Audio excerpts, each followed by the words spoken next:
Ah, dang it.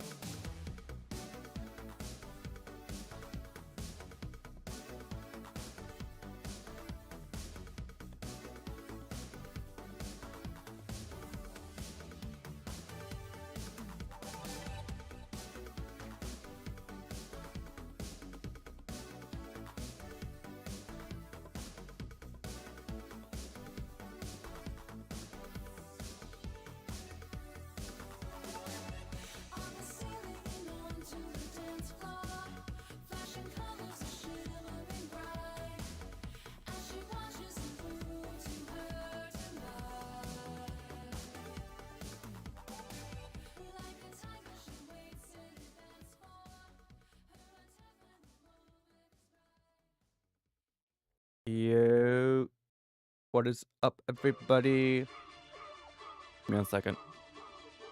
Oh, that was Matilda. I was about to say, what the fuck is Matilda? There she is. There she is. She's just chilling. How's everybody doing today? Y'all having a fine Monday? We accidentally finished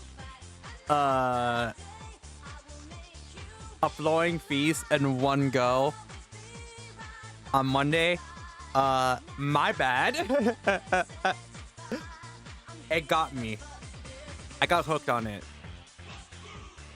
I was like, well, shit. I guess everything is going to be moved forward just slightly earlier. But, I mean, that's fine. I plan on doing... What the hell are you? Here. Matilda'S event, because, as you can see, it's ending soon. So I'm just like, I might as well just do it now, because if I don't do it now, I might be like, oh shit, I gotta do it. I gotta do it now. And then if I don't know how long this is, but if we manage to finish it early, we'll start, what the fuck are you? Here. The Long Reign of Fate. So, we'll see how it goes. Also, as you can see, I managed to complete hard mode. A pain in the ass to beat. This is the team I used.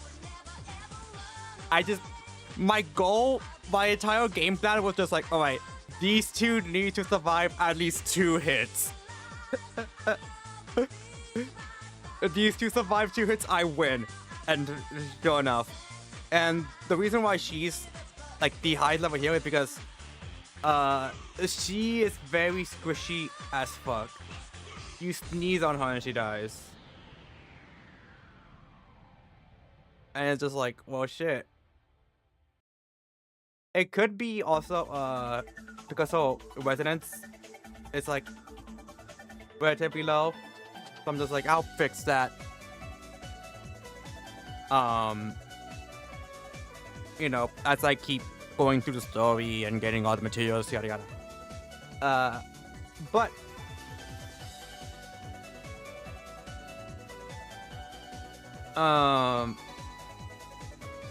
we're gonna start.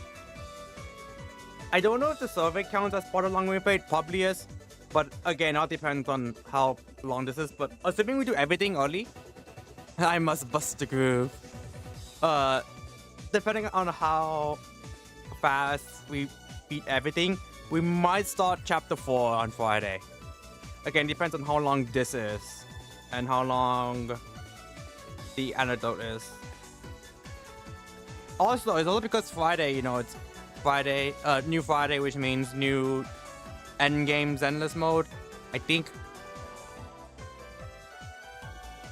Friday's Deadly Assault? Could be wrong. So yeah, if we, who knows how long we could be taking doing that. And so we'll see.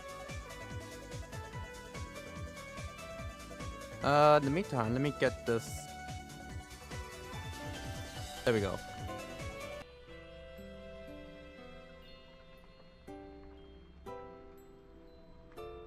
Alright. Up. That's better. Alright, so let's start with Matilda'S anecdote.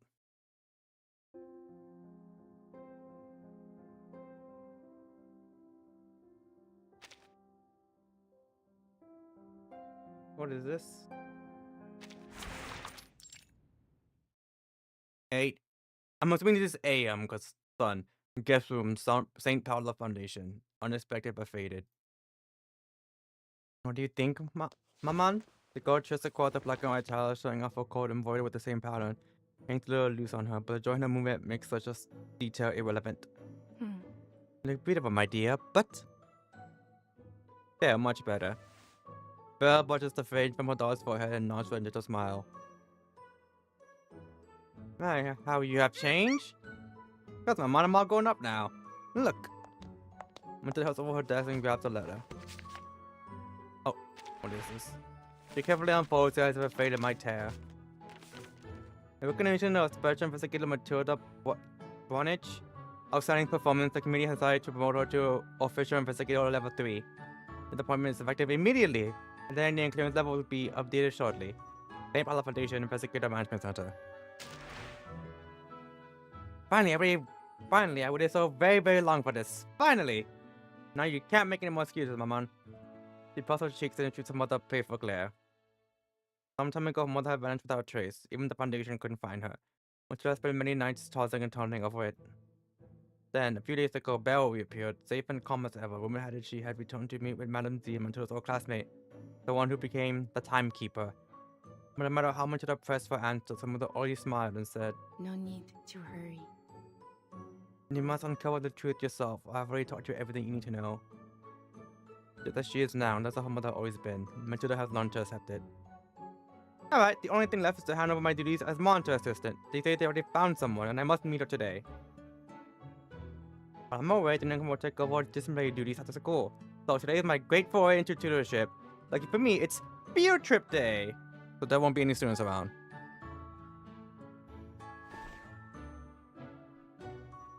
She confidently puffs her chest and tilts her head like found going on her face. Only since I woke up this morning, I had this uneasy feeling like something bad is going to happen. I tried divination from my oboculum? The reading was unclear. As a mother or anything what kind of has to respect. I told him more than just divination. I know what's bothering me? Awful woman, the monetary director. She doesn't like me. Well, I don't like her either. Are we gonna fight her? That's... not long after Matilda's graduation, one of her many visits to the St. Paula Foundation, as she caught sight of a familiar figure in the hall. Madame Z! Hello, Matilda. There was no way she'll let this opportunity slip by. They submitted my application to become an investigator, but I stubbornly held back. All my classmates have been assigned except me. Do you know why? Do you? Investigator? He paused for a moment and gave a faint smile. I'm not sure about the details, but if I remember correctly, you're younger than most of the classmates, aren't you? My age? You mean my age? It wasn't the answer she was hoping for, not something that could be fixed due to determination alone. But now you did well in school, I'm sure you'll make an excellent investigator one day. But this is a dangerous line of work. Perhaps for now you can start as a monitor assistant. Show some experience. What do you say? What? An exclamation of disbelief from a voice that I hope she'll never hear again. The monitor director stormed over, her face dark with outrage.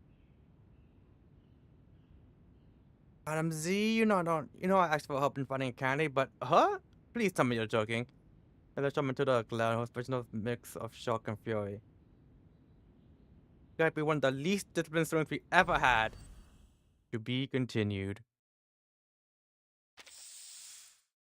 Those who receive discipline might create their own.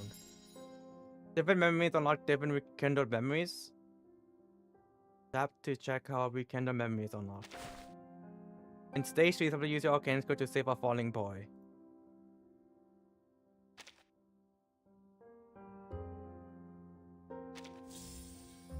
What's this? Ah! Inside 3, okay.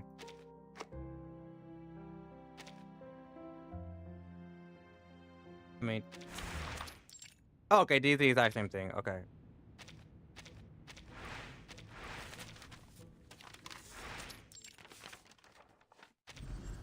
There we go. Alright, alright. We'll go over here. Mata. Two girls, one after the other, walk down the shaded path that follows the school building. One is chattering non-stop, the other quietly following behind. Here we are. There's the path also inside the class every day. The class monitor reports to us on attendance and whether anyone's feeling unwell. If someone is ill, it's our responsibility to check on them. We use the same old method. Take a drop of blood, drip it into a glass of water, and if the phone inside changes color, there is a problem. But sometimes this method isn't so sensitive, so if a student looks really awful, I just... Are you listening? Of course, Miss Matilda. His eyes bite quickly up from behind her glasses and drop right back to the notebook in her hands. Matilda can't help but recall the moment the monitor director introduced his new monitor assistant, the successor. Usual stone-faced director looked at this bespectacled girl with visible pride and satisfaction. The kind that leaves no room for doubt. Oh, this asshole! What happened to the principal? Please tell me he's dead. By comparison, her opinion of Matilda was likely the complete opposite. She started as a monitor, assistant the two after classes more than once, Matilda giving it more often than not. There was no question that those exchanges were unpleasant for both sides. Matilda snaps back to attention, noticing the steady scratch of pen across paper. What are you writing? Do I really talk that much? Just adding some notes to remind us for myself. Lavender is the name, I guess. I ran the lenses back to the notebook, the pen never stopping. A cloud of suspicion builds Matilda into a thought takes shape. Don't tell me. The only feeling that's been hanging over her since morning washes over her once more. If something were to go wrong with her promotion, there's only one person who could be behind it. The monitor director. It may not even be out of malice, the woman has been in her post for decades. She's a relic. Not as if Matilda ever means to defy the rules, just that the whole system is hopelessly outdated. A good arcanist needs broad knowledge, an open mind, deep understanding of arcanum, and a quick judgment in crisis. But at the SPDM, we have all based the dusty student handbook, best is considered excellent. The more like a puppet, the better. Becoming a monitor was never her plan, but once appointed, she tried to bring something new and better to the school. Sadly, to the director, that was an unforgivable misdemeanor.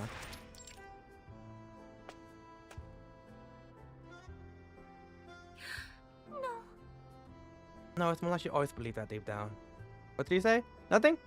Matilda flinches immediately on guard. If it guesses right, the force here may be the director's little spy. The Madam X, a cousin of Madam Z, a cousin of Madam X? Coincidence? I think not, but that's just a theory. The existence of Madam Z and Madam X implies the existence of Madam Y. When you figure out where Madam Y is. You said if a student looks really awful, you would what? Nothing. Usually Matilda would judge for herself whether a student's faking or truly sick. If it's the latter, she has her own tricks to sort them out. None of the time to talk about that. She wants the point to stay on track. She better keep her progressive ideas under wraps, at least for today. Next, I'll take you today from me. If a student gets ill or injured, no teachers are around, we are responsible for basic first aid. Follow me. This way behind the building is quicker. It starts no tracks that could be handling our small gaps. For 3 stories high in the back of the school building, 2 white-clad figures are awkwardly edging along a window frame. What are you two doing?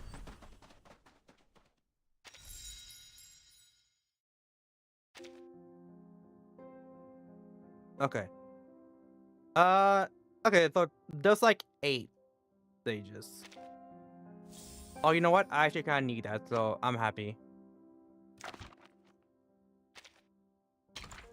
And the figures for each Eureka consumed by the team. Grant and continue mine plus 2 to all allies up to 36. I don't think I have any characters that use Eureka. So. Oh no. It's the monitor assistant. Hurry up. 1, it's the fairs. The kids can't be older than 6 or 7. The one they spawn into the lavender, panic flies across the face and scramble aboard the flurry. Isn't today supposed to be field trip day? What are the students still doing here? There's no time to think. The boy slips his foot, missing the ledge below.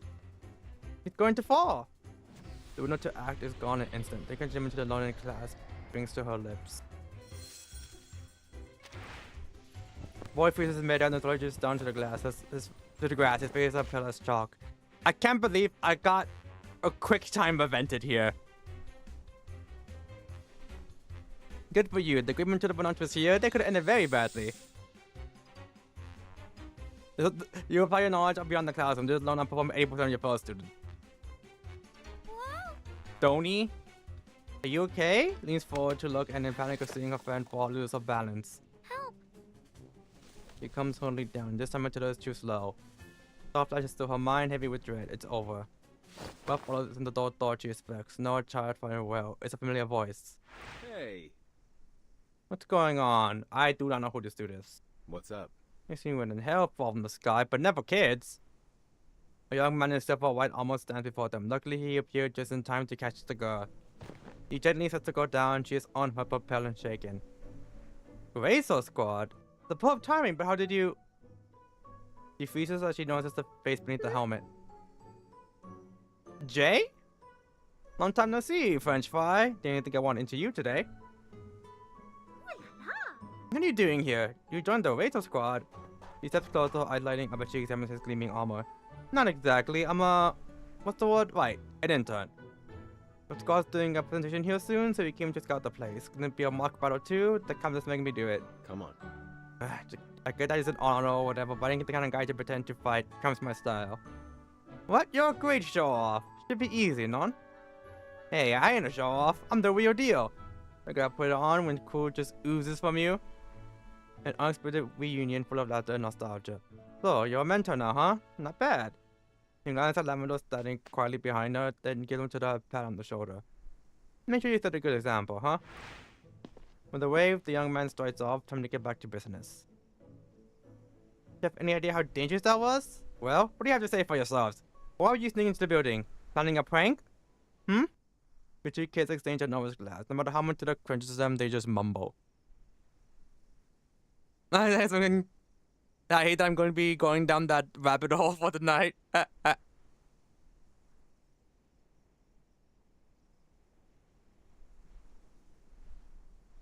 That's give me a question. There's also the implication that madam like A, B, the rest of the alphabets. So good luck. The two exchanges a nervous glance. No matter how much of the questions them, they just mumble. You do realize that according to school rules, this means you'll be sent to Magic Kindergarten. Matilda again brings off the French sentence, but Lavender delivers the word coldly. The guardhouse. Dun dun dun. Oh.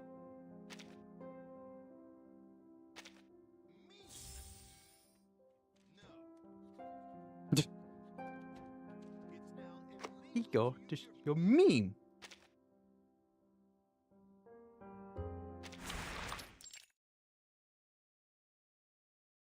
No. Don't want to go to the guardhouse? It's dark and cold in there. And the rats are as big as puppies, and they bite. Please. Just want to let us go, please. The two continue to play as Matilda marches them to the guardhouse. She almost gives in. She's done the same before. Sure, mistakes should be punished, but it should be something like a week without candy or half allowance for a month. You know what the guardhouse is like. The place has cool little lessons meant to make naughty children remember their mistakes. Now, rules are rules. If you didn't want to end up here, you shouldn't have been so reckless. You shouldn't have been caught. Matilda finishes her thought silently and steals herself. As the cries continue behind her, she glances back at Lavender. She's scribbling once again on a notebook.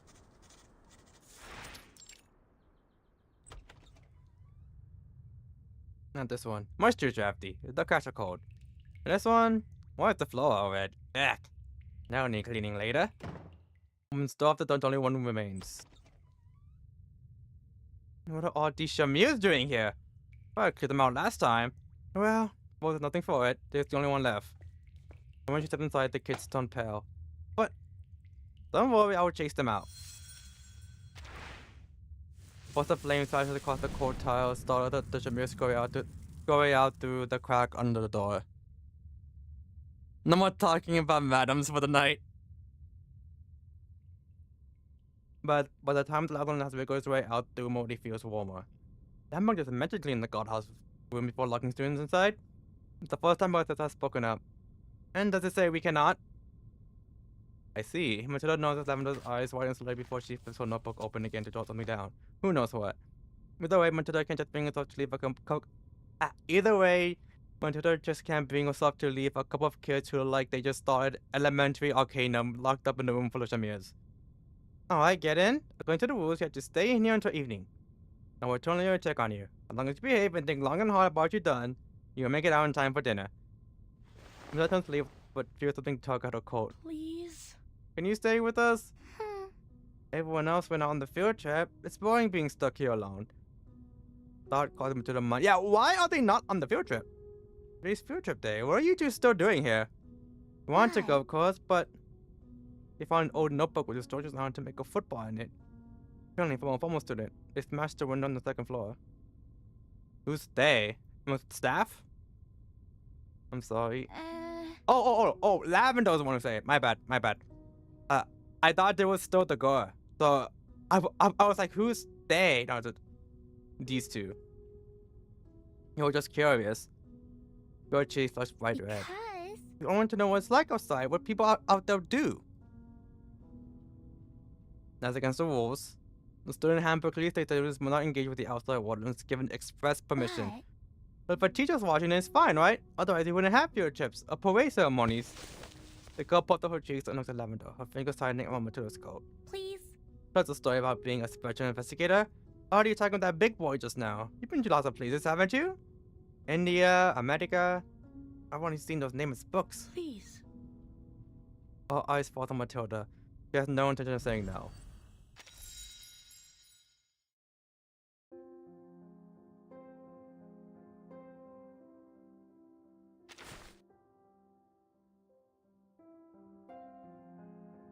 Alright, I was like, what's the final memory? Okay. Truthfully, I was absolutely terrified back then. I really thought I was going to die. But thanks to the racial squad, we made it out alive. Inside the oboculum on her lap, dancing scenes of adventure unfold. When the story ends, the kids' mouths will still hanging open in awe. Wow. What happened next? How about the angel healer lady? She registered with the foundation, but left soon after. She's a wandering dancer. She has to win, always drifting wherever life takes her. That's awesome. I like that Indian guy better, with the mask and the mechanical arm. So cool. I think I have an idea who he's talking about. I was thinking about how he smashed that door open. The two chattered endlessly around her, their eyes shimmering brightly in the dim guardhouse. They asked the question. Can we be like you someday, Miss Matilda? Go out into the world and meet lots of people? Of course you can. But first, you need to grow up a bit. There's a reason the student handbook forbids leaving school without permission. You give strange glances. Listen. But we heard some rumors.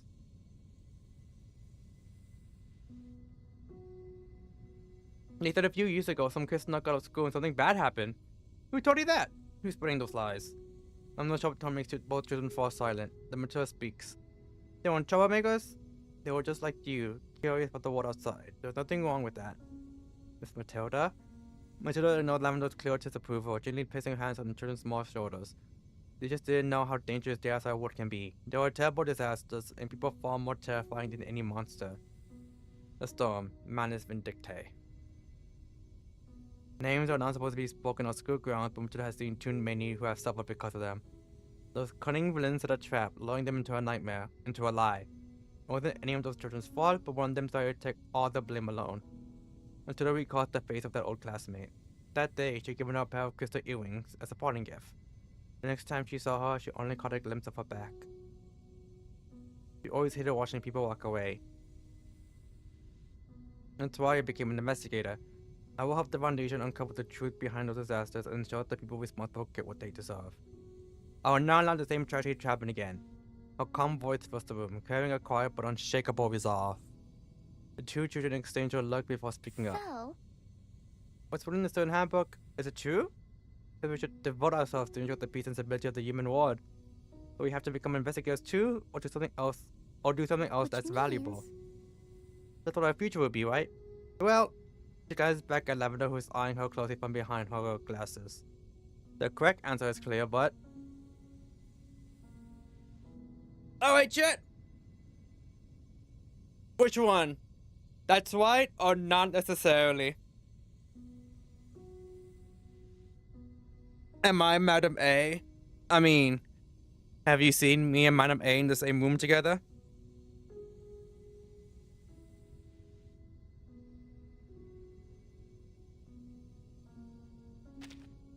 Not necessarily, Miss Matilda. And with the whole back the truth of what's draw started gaps, Matilda clenched her teeth, looking to ignore it. The future belongs to all children. You are a representation of the infinite possibilities. There are many terrible diseases going on outside. There are many disasters going on outside, and bad people running rampant. The most important thing is to fix those problems so everyone can live in safety again. It's not easy. It will take the effort of everyone, and it will take yours too, when you're older, I mean. But once the crisis is over, I think people should be free to do what they truly want.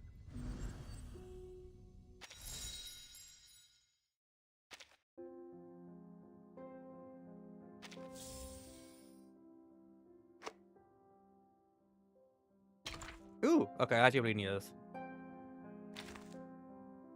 What is this? Oh, skeleton.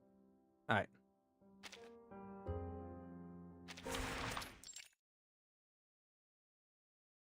Not okay.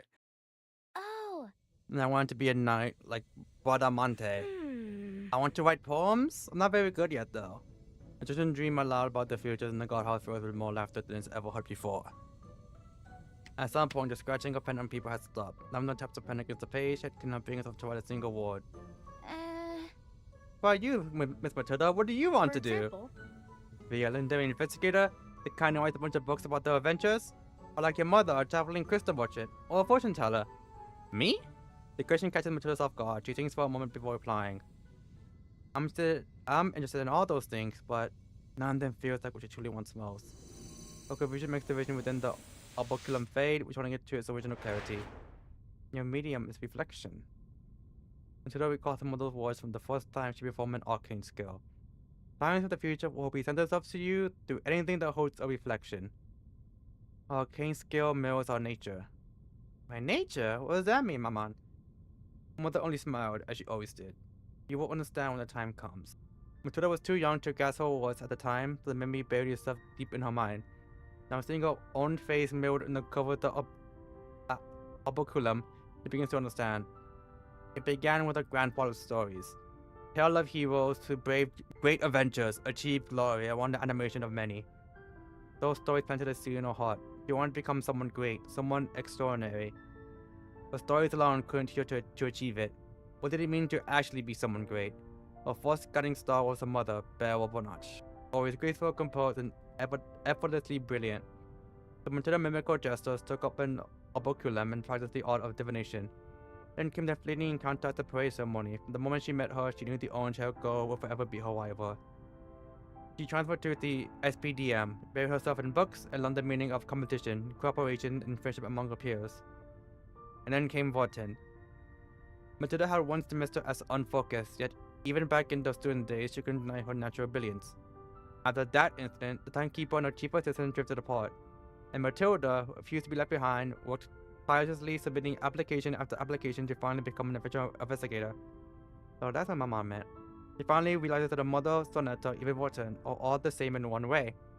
Some she saw as mentors, others as rivals, but what she truly saw in all of them were the reflections of her own aspirations. Following those reflections, she has always been tracing her path forward, step by step.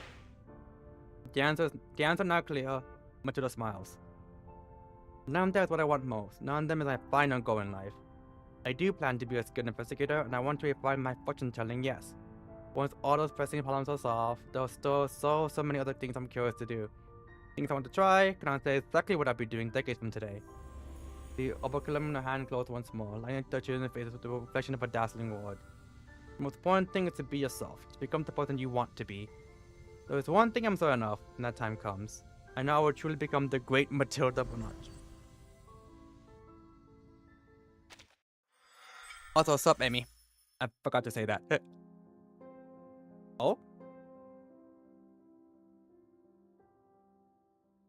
Oh, that's Lavender. I was like, okay, these are the kids in trouble. Who's she? She's Lavender.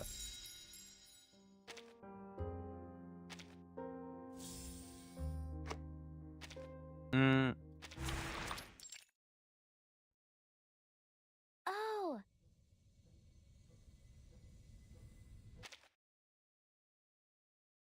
Whoops. Wait, is this the same thing? Alright, enough stories. Now you just say put and finish your detention properly. If you have curiosity to say about the outside world, then don't do any more silly things. That way, next year you get to go on a field trip with everyone else. When your turn to say goodbye, but the kids face a bunch of disappointment. Even if we behave, we won't get picked. Picked? What do you mean? Field trip day should be for everyone. It was that way last year, but this time the only ones they choose get to go. The boy hangs his head. Something in his tone makes Matilda'S eyes narrow. You mean there are more children still left in the school? Where are they? Matilda knocks once before pushing the door open. The classroom is full but dead silent. So silent is suffocating. All the blank young eyes turn toward her, pens freezing mid-stroke. Behind the podium, the mono director rises to her feet. Lena? John?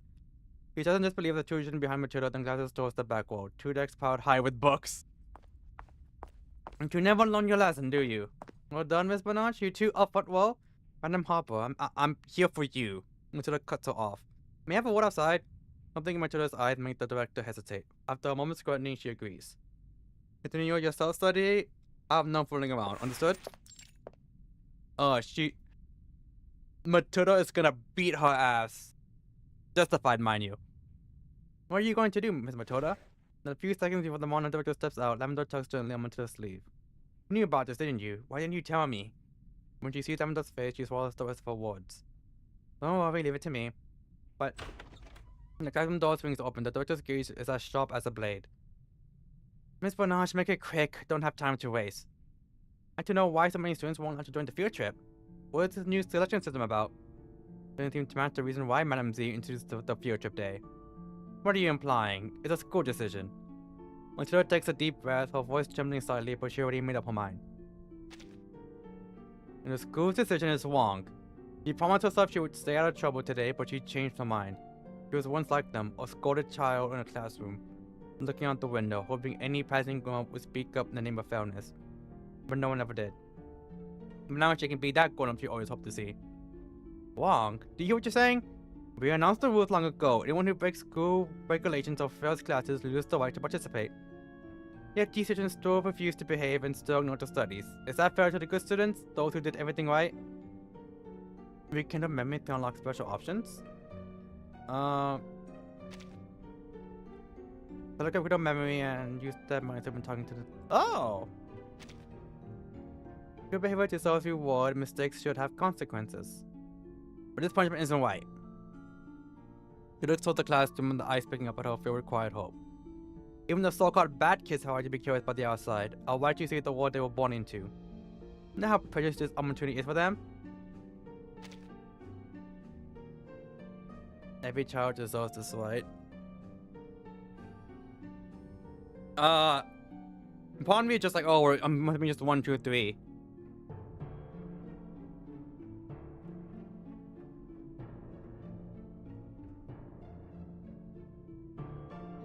So like, this one would be the stay, and then the last one would be also an impossibility. That's what I'm assuming. Unless they like do like a swerve.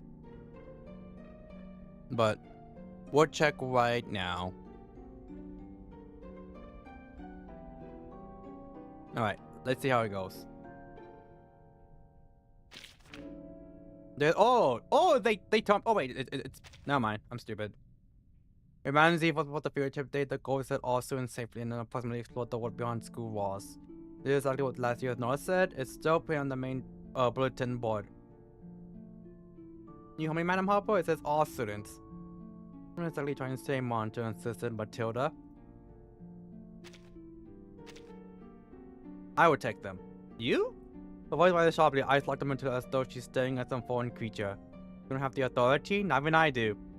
Miss Bernard, you're being reckless. You have no idea what you're doing. I know exactly what I'm doing. The door is right here beside me. All I have to do is to open it and they will be free. I bumped into the Razor Squad earlier. They have a car to drive us to the site. We will all be safe with them there. The children may have missed the morning events, but if we leave now, we'll still make it in time for picnic and afternoon activities. Do you understand the consequence of this? I do, Madam Harper. Matilda takes a few steps forward and grips the doorknob. She opens the door.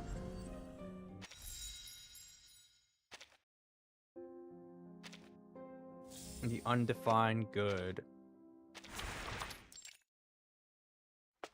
The sense of fulfillment that have filled Matilda's chest slowly fades just beyond the gate, dimming with the evening sky. What troubles you? I think my daughter had a little difficulty today. Mama, I thought you didn't have to come pick me up. Matilda's voice goes smaller under her mother's calm gaze. It's like my promotion is done for. But I have no regrets. If I had to do it again, I would still make the same choice. I believe you have something to explain, Madam Harper. Why did I see students who will stay at school while I have the field trip site with the Witcher Squad? If this is the same principle as in chapter 3, I am gonna destroy him. Don't recall rescinding my decision. Grant the heavy one on desk demands oh, it might be him. Alright. We are going to beat him to death. The man's tone reveals nothing, no anger, no approval. Lavender, standing behind the mono director, trembles slightly. Matilda lowers her gaze, a look no student has ever likely seen before. My deepest apologies, sir. It was all a failure of my supervision. I'll make no excuses. You? Man behind the glasses pauses, lost in brief thought. A heavy silence fills the room. From what I've heard, it was that monitor assistant, Miss Matilda Bernard, who arranged this whole thing, wasn't it? As you said, he's only an assistant. Her words are gently yet firmly cut off. He reminded me of you when you were younger, always full of ideas. The young lady behind you, her name is Lavender, correct? Madame Harper has spoken of you. What's your opinion of Matilda?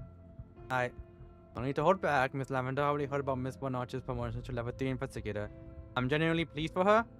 For the answer you gave today, I will show you no one be penalized with all the community decision on ouster control. I just want your honest opinion. Please, yes, Mr. Pope, please wait a moment. I'll record everything that happened today. In truth, you just don't know how to answer. You just want to hire anything, but it doesn't show how much she should say. What's the right answer? What does right even mean? Mind goes blank and she left open her notebook. The most important thing is to be yourself, to become the person you want to be. The image of the person who said those words flicker in her mind. What would she say, and what does she want to say? I think he takes a deep breath. I think Miss Matilda is an impressive monitor assistant. And in the distant future, maybe she'll become the great Matilda Bernard. The cheerful tone makes Matilda jolt upright. She fumbles out her portable communicator, her hands trembling. Miss Matilda, your clearance level has been updated to level 3 investigator. The same Paladin looks forward to your continued contributions. He doesn't read the rest, holding the device close, her emotions soar like a roller coaster shooting straight from the depths up into the clouds. Mama, look! Matilda leaves to her mother's arms and the day ends with a hearty celebratory dinner. Next morning, Matilda Bernard reports to the St. Paula Foundation, ready to receive her first mention as a level 3 investigator.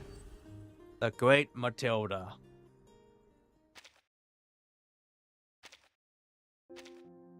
Right. Give me this. Yeah, alright, cool. Alright, so we managed to finish this, thankfully, which means now we're doing the Long Reign of Fate. Yeah, I'll just press enter. I don't know what survey is compared to just the enter, but if I need to do survey, we'll do survey. But give me 1 second, I'm gonna get water real quick.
Alright, I'm back. I am back.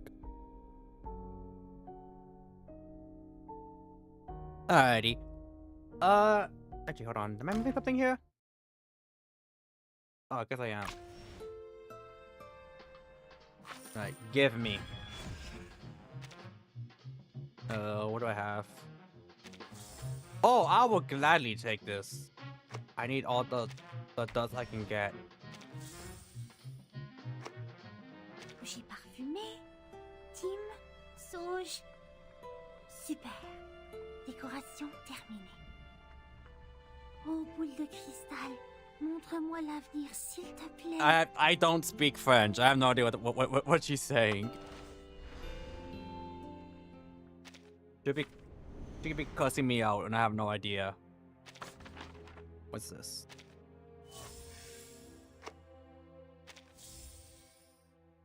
Oh, 100k dust. Hell yeah. Matilda is, of course, the best. She's even the first one to get... I cannot fathom being an early sleeper. My ass falls. Oh, wrong place. My ass falls asleep at like 3 to 4 a.m. Alright. The unforeseen.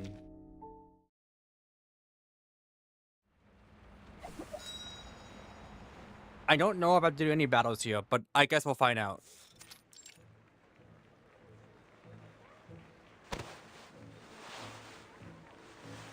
Look! Mini Tilda! Don't push me. Pardon? You, Comme c'est très impoli. you stepped on my foot! In the hubbub, no one notices the angry little girl. Too smart to resist the crowd, she stepped along with it. But the grumps are watching to the front won't be able to see a thing. Now think, Matilda. What to do now? Oh, I've got it! She carefully backs up. It's still sturdy enough. She finds a discarded crate and steps up on it. The Foundation hardly ever holds these sort of parade ceremonies. I've worked with the Bonach family for years, I should take this chance to learn more about them. Is this the parade she mentioned? About what she mentioned, in our anecdote? Even better if I can find out the secrets. The safe houses that shelter from the strange rain, for example. How did they find them? Think for a moment. My mother made many prophecies for them, all accurate of course, though asking them for a little honesty is hardly unreasonable. Will I do my own the foundation for their generosity towards our family? I'll be taking over the family business someday, after all. A responsible heir should follow her support. Should show her support. You know, thinking about it, what happened to her dad? Like, Beryl doesn't mention her dad, to my knowledge, since I've only met Beryl in the feast event. And Matilda has not mentioned her dad at all. A procession dressed in white approaches. The young Arcanists walk in dignified unison, calmly representing the organization. And she catches sight of the orange-haired girl leading the procession, her whispered monologue cards, and a proud excitement falls into uncertainty. Okay, yeah, it's definitely this parade. Yes. Who's that? The procession members are all outstanding, with the girls mistakenly the greatest among them. And anyone could see it. Look, I want to be like her someday, marching proudly at the front. And you have to work hard. Only the best can become a leader like that. The best. Matilda looks around. Everyone's looking at her. The orange-haired girl passes by, and soon Matilda can only see her back. Thoughts swirl in her chest, her heartbeat quickens. Then, she leaps from the crate and runs without looking back.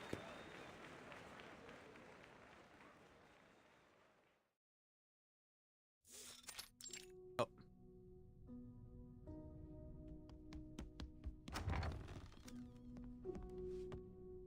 Maman. Give me a sec. There we go.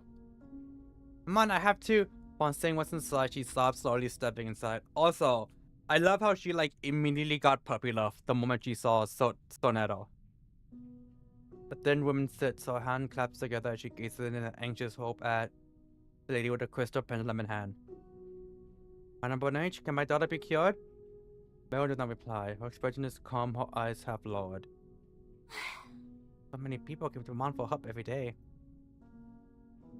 The girl sighed as though helpless, though the pride on her face is unmistakable.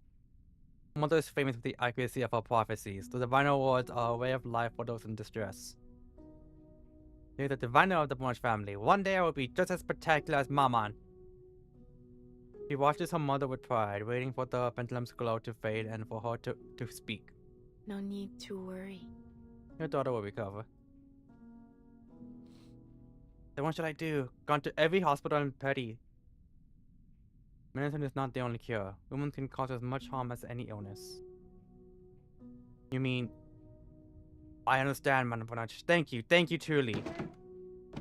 The woman arises, bows, and hurriedly leaves, a box full of precious crystals in her arms. She doesn't even notice when one slips out. Madame, you dropped the crystal! Matilda takes a step forward, but her mother stops her. Procuring those crystals was not her aim. Faced with the future she believes to be certain, crystals have no true value. Then will you have more customers later, Maman? I want to... Matilda. I know, Matilda. Go outside and hang the close sign. Belle picks up the crystal from the floor and looks gently at her daughter.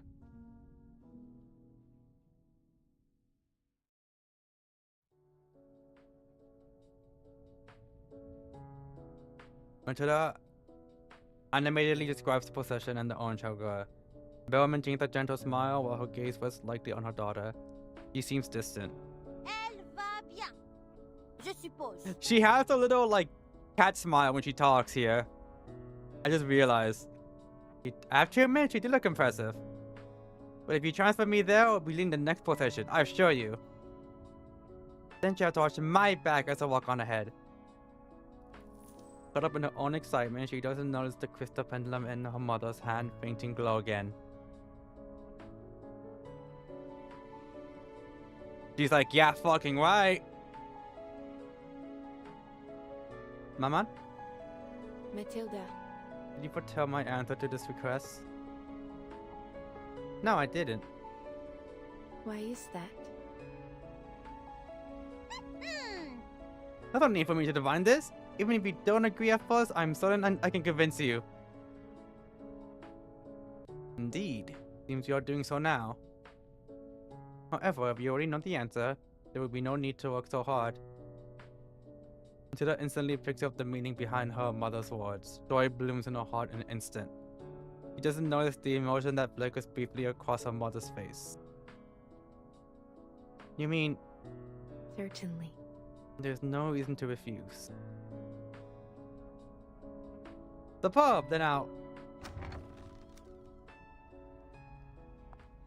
Did someone came in? Door's closed. My apologies, I meant no interruption. An unexpected visitor swings open the door, bringing the echo of the chaos outside with her. You didn't lock the door, Matilda? Her apology is emotionless. Pardon? Didn't you sign we're closed? Comme c'est très impoli. Yeah, get out. Come back tomorrow. We're not taking Matilda. Matilda. Looks at her mother in surprise. The usual gentle smile on Belle's face is a shade fainter. Belle Bonnage, there are none with prophecies as true as thine. In thy sight, the past, the present, and future coexist. The guests thou sawest this day were merely the memories of yesterday. And thou placed the close sign early, just as the future instructed. Yet here I am, utterly unpredicted.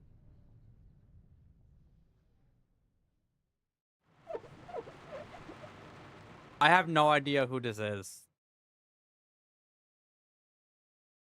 But I guess we'll find out. Unless I just decide to just keep her as a silhouette.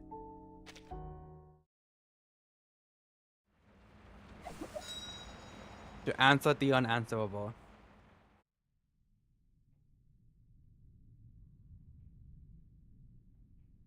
Qui est-ce? Just who does she think she is? Marching in here while I'm having such an important conversation with Maman? Girl follows routine and leads the guest to the crystal display room. Mom never sees visitors after closing. Why today?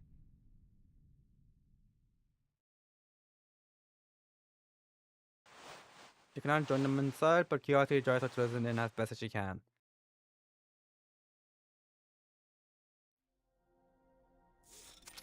Deep in the parlor, translucent light refracts the figures within scattered shards, like an inside a kaleidoscope. I hear one must show sincerity, one wishes for party from Belvonach. Thus, thy clients purchase more crystals than they truly have need of. And thou art content with such an arrangement? Because Monch's logic. Managing this is no easy feat. You misunderstand, I make no judgment. I too will offer my sincerity, for one I am sure will not disappoint a diviner such as thyself. She should have pressed her ears, catching the drifting words, her eyes were locked on the shadows on the floor. Unbeknownst, dost thou wish to see my future? Perhaps what thou seekest is but a glance away. Maman seeks? The room goes so quiet to hear a pin drop.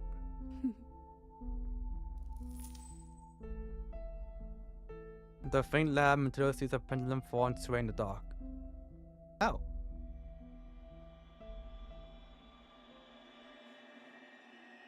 A light yet pouring forth spreads through the room. Every crystal trembles, responding to the diviner's call with dazzling light. The radiant swirls as trying to burst beyond the small chamber.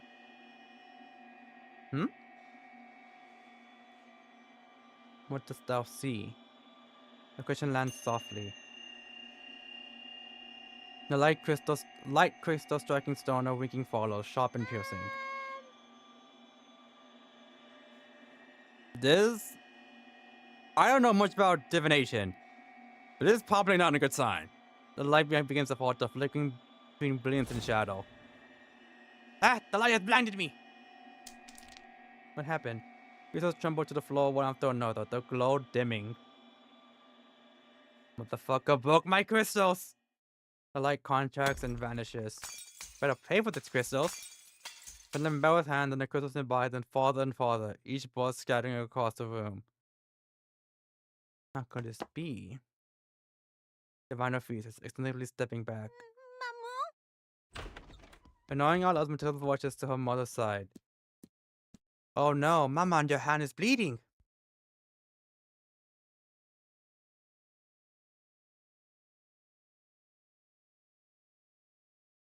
Do whatever you want, or you are not welcome here. Matilda swirls around, stepping in front of her mother. It seems this isn't the time to chat. I order you to leave the parlor right this instant. All her training forgotten, she speaks only from instinct to keep her mother safe. After a long moment of faint sigh softened the tension. The least she could do is at least, pay for the crystals, considering she shattered all of them.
Sorry about that. Just had to check something real quick. Matilda. I'm in trouble. She turns her mother's hand gently touches her cheek. The cool sensation is like a gem freshly mined from the earth, untouched by the sun's warmth.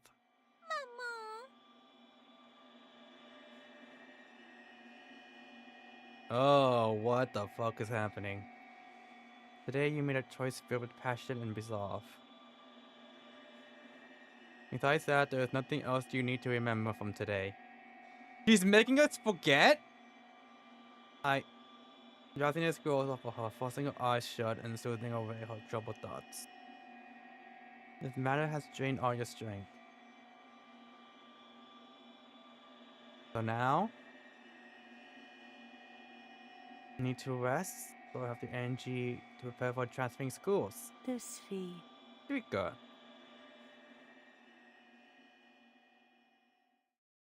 She falls into darkness.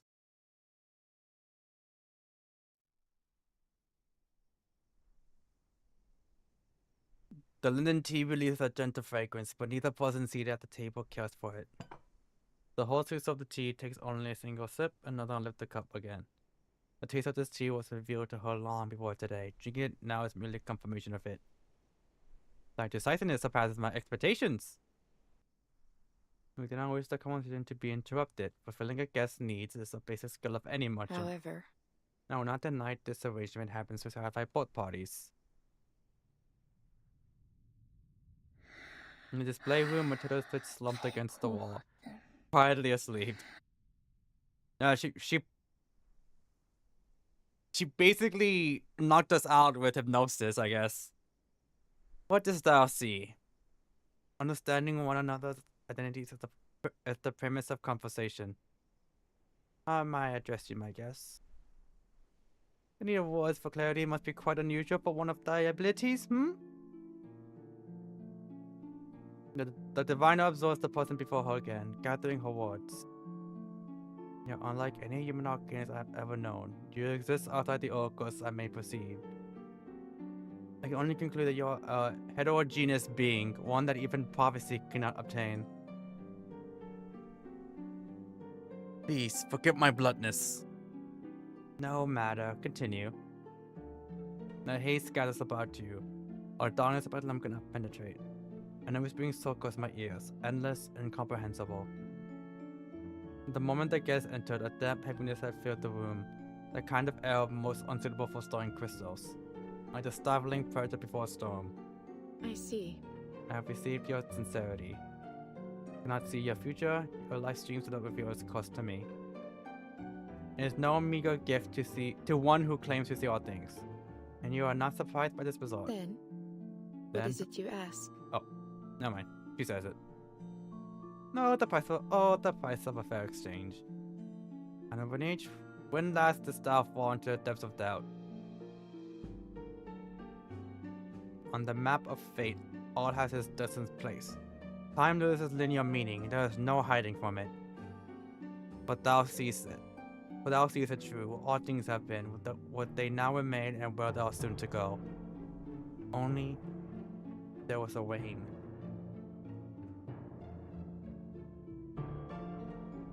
Ah yes, the earth has seen it, and I know of it as well.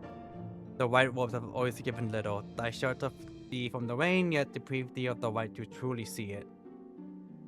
A rain that flowed up from the ground.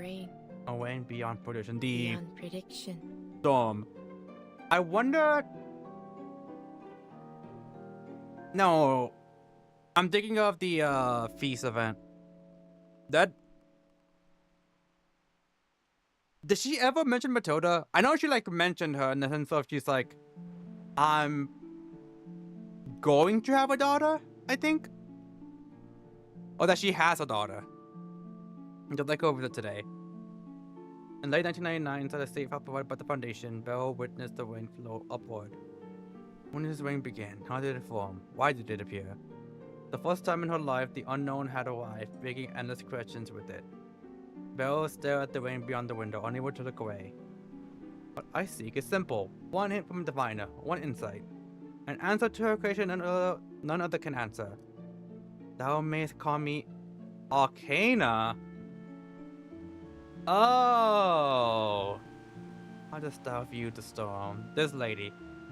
I'm sorry. Every time I look specifically at her face, I'm just like, this is Makima. She gives me massive Makima vibes.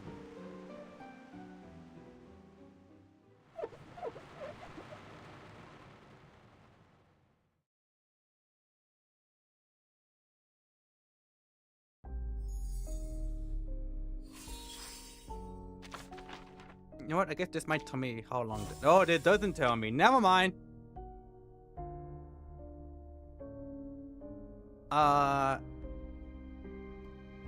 Oh, actually, kind of does, because each. Alright.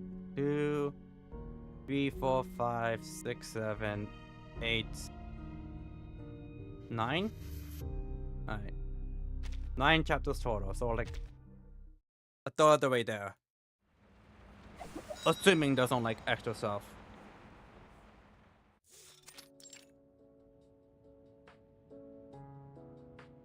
A corridor on the outskirts of Delhi? If you ever visit this place, it's so quiet it feels as though the sun itself has cooled. But Oh, Broom! It's a quiet place to recover. It faced the middle of nowhere. Probably no one would travel all this way just to buy crystals, were they? Gem Hunter, having left the lively gem market, can't help but sigh. He walks towards the side room at the corridor ends, a conversation drifting over from it. So, in more punk? In the room, a lively young girl is talking rapidly before bell. She hears movement from outside and turns. Bonjour. You must be the jewel hunter Maman spoke of, right? Oh, that's a cute outfit.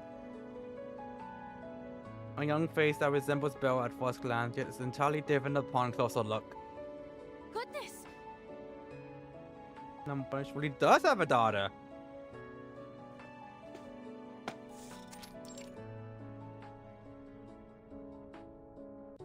What radiant celestial energy you have! The great Matilda must not miss this chance.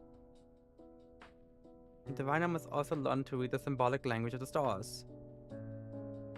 And the conversation between mother and daughter continues. Bloom chooses not to interrupt the reunion. I wonder if this is before or after she moved to the St. Pavlov school thingy. She quietly organizes the crystal bells has not yet put away, watching her from the corner of her eye. Matilda, Do you believe that by borrowing the power of the stars, you may truly see the future? Well, the shifting of celestial phases mirrors the relationship between the universe and human destiny. then Once you join the Foundation, what will fate mean to you then? Is it in the angle of the moonlight, or the image shown on a crystal ball? He pauses her daughter a well question. Bloom stops what she's doing and looks back at Matilda. Matilda shows the same confusion and hesitation she feels inside. Now that's only the shallowest edge of fate. Fate gives us guidance. It is precise, but it requires spirit to comprehend. So, I believe that every woman in this world is part of the path of destiny. The diviner smiles, saying nothing. Maman, qu'est-ce qu'il y a? No, nothing. You're just as you were. I'm glad to see it. From the moment you asked to transfer schools, your choices have followed the stream of fate. Belle seems to return to her earlier demeanor. Ah, It's a test, isn't it? From one diviner to another. this fee. Naturally, you pass. Demeter's joy bloom falls her brow.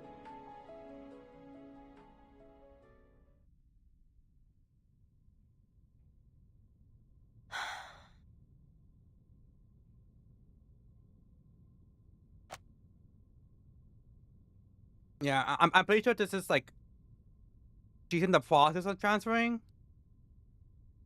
Yeah, once you join the Foundation. So yeah, before. So until they're gone, Boon Bunny has a chance to explain her next plan to Belle. The uncle find them on sympathy, the Gem Hunter and the Diviner formed a partnership. Now the search for the rare Kashmir Sapphire has brought them to Delhi. I see.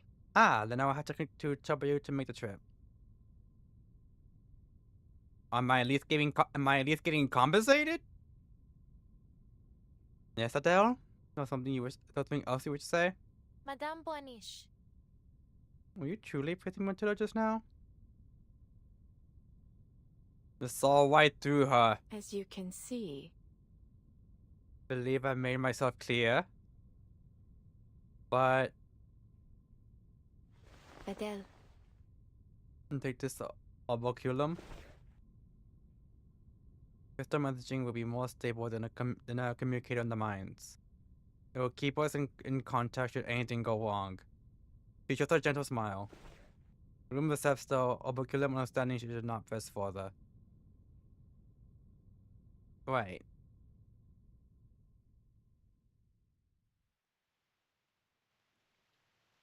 I'm sorry, my ass is still not trusting Belle. A month later, the rain flows upward once more, accompanied by zealous pop art. In the safe house, Broom watches Belle busy figure in the days.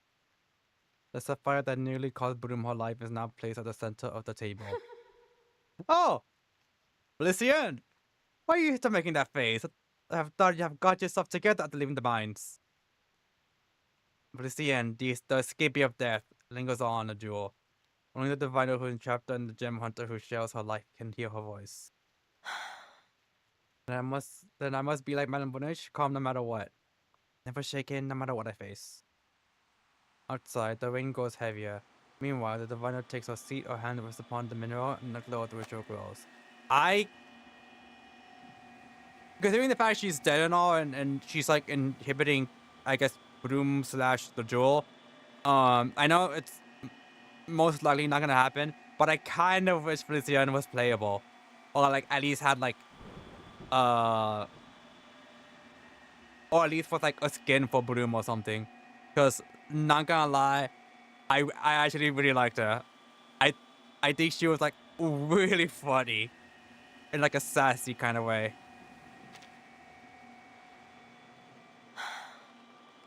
Only her Madame Bonish ritual is successful this time. At least then everyone's ever will mean something. The safe house glows as bright as daylight as every mineral hums in tune. Broom squints, struggling to keep her eyes on Beryl. What exactly is Madame Bonish seeing?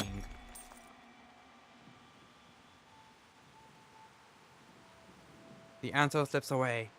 The cashmere sapphire reaches its limit and busts. Fragments scatter across the floor. Man, you know how hard I had to work for that? I almost died. Madame Boanish. Down again. Are you alright? Beryl is motionless, eyes lowered, thinking for a moment. If the joy lasted longer than the last. I am afraid this is not what I was looking for. For sapphire is not the most suitable mineral. Stone's value is reduced to nothing. Madam, you have never answered this question directly. But now, please tell me, what is it you're trying to seek through this ritual? Beryl is silent. After a long moment, she lifts her eyes. Considering Beryl's like risking her life for the jewels, Beryl should at least tell her why. The truth you seek, Adele. Did you find it while you were out on your search? The storm has disrupted the ward. The chaos of this era will bring it again at some point, just like in Paris. Before it stops, there's no predicting what era it would take us to, even for you. Then, What is your conclusion? The words of questioning and answer switch. For some reason, the scene invokes a strong sense of deja vu, and she answers formally. The storm has made life lose all meaning. Beryl lets out a soft lie. Laugh. I don't know why I said lie. Broom suddenly recalls what the scene occurred. Just earlier between Beryl and Matilda. Beryl, what's got you so on edge of late?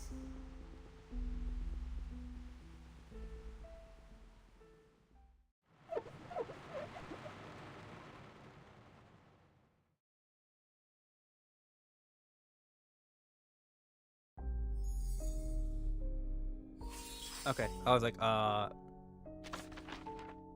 okay, yeah, so it seems like there is like about 9 chapters. Awesome.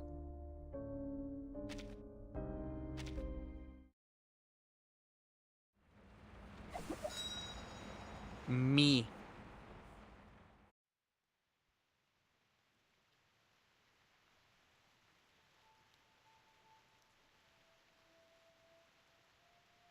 The bluntness of the question cuts through the fragile calm. On edge? Sulky, anxious, irritated. Pick whichever you prefer. See? Sassy. Love her for that. That is how you're acting. Oh, well side indeed. The ever-composed Belle Panach, even when revealing her terrible taste, she hides it beneath a false calm. But how to explain such an absurd phenomenon? The visible disappointment, the mockery with no place to go? You hold an answer only you know. Reveal it to no one, yet express all to see straight through to it. Your arrogance is well hidden. I'll give you that. And you still long for someone who can see what you see. Talk your shit, Creed. Everyone else is simply too slow, aren't they? There's in gaps for breath. She has done her best to conceal her weakness in this confrontation. Belle smiles again. I see. Oh, I am anxious then. It is not the smile she uses to navigate social worlds, but a smile born from within, vivid enough to encourage her whole expression. In the faint lines at the corner of her eyes, the shadow gemstone glimmers softly. No one can force me to make a choice. All those possibilities are known to me. The only one who holds the power to decide is the me that has not yet come to be. Then it is this new new self which unsettles me. There we go. She smiles, gathers the fragment in the palm, and hands them to Bloom. So, use it for meaning. Would you like to keep them? I don't know if I want anything from you. When did I begin to no longer need me and the possibilities it brings?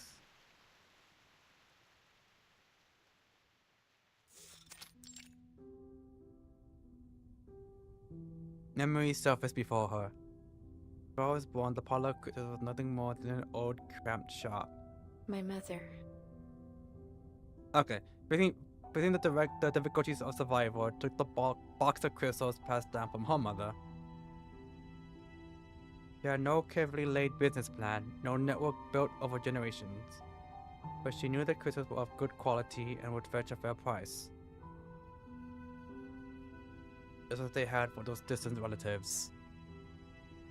And with the addition of a few small gifts, many would gladly help her sustain her life.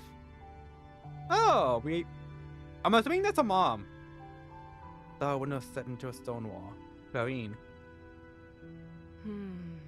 It was damp, cold, but outside the window was a clear blue sky where all light gathered. Lauren quickly sorts through the tangled thoughts in her mind as she describes what the obligulum revealed. Look. She attempted to push beyond her limits to reach the truth. What does that mean? It's best not to rush. Understanding fate's hidden language requires patience and insight. An ill-matched scene, it means your life may need a turning point, or that you may soon fall into hardship. As you can see. Fate was stingy with her. The image it provided even ever unclear. She had to choose her words carefully, gently, leaving room for retreat. And Clarine, do you mean... You must live cautiously. Your life is indeed improving. The turning point has already arrived. You must be cautious moving forward. It will determine whether you live outside the window or inside it. I knew it, those greedy parasites! Madam Clarine, thank you for the warning. No need to thank me. This is but a small repayment for your generosity. And kindly, taking the yellow crystal he purchased with him. It was her tactic. After sale, she will offer a complimentary divination to draw in the curious. She interpreted vague symbols, disguising fate's turn as gentle care. She even led them to believe that if they follow her guidance, what the pendulum showed was only a possibility, not destiny. Just like the window my mother saw. And then? It was the window of a prison cell, and the sky outside was the last view that client would see at the end of his life. But he will soon face the guillotine? Oh, god damn! The parasite he spoke of were joining with the police to steal the key to the treachery he guarded. How do I know this? Let me tell you.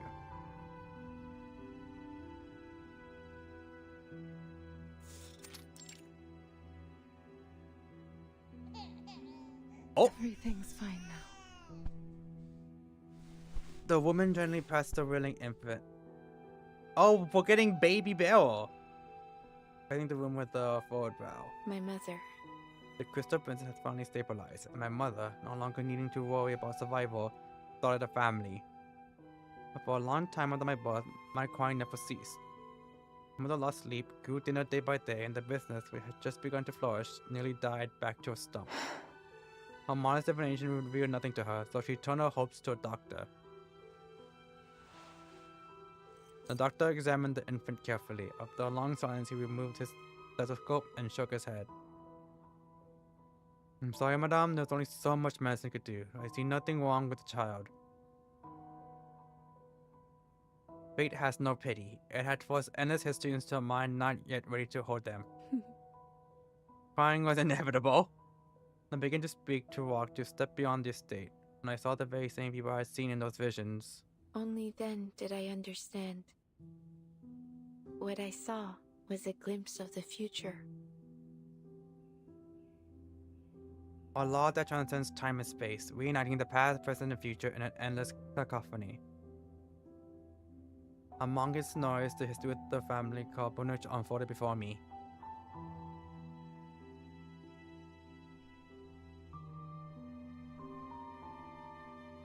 My gift led my mother to believe I was not suited for public education.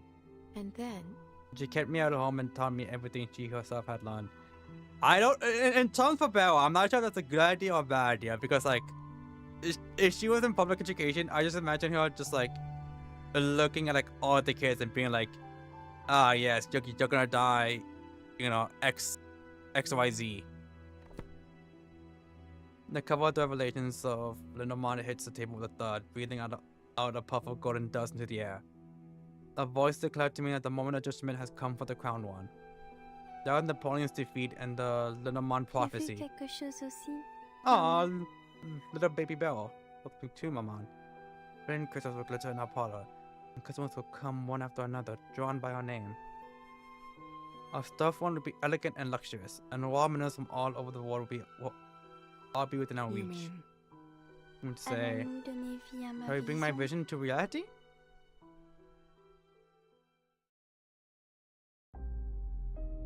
Oh! About my fate.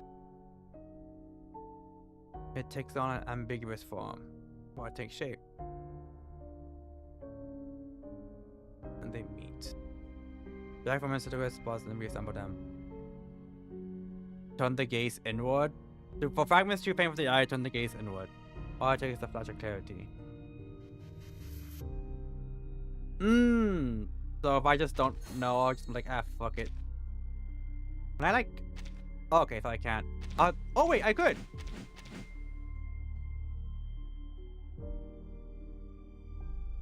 I was going to ask if I could like, move these.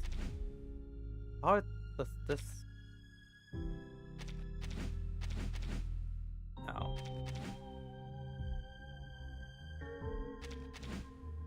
Does this fit? No, doesn't look like that.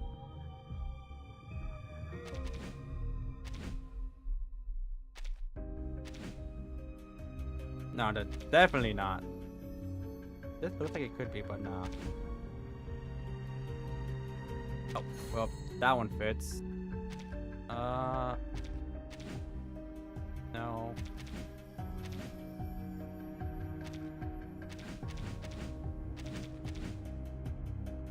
Oh wait, hold on. There we go. I just this every time I see him, it's like this is the hat.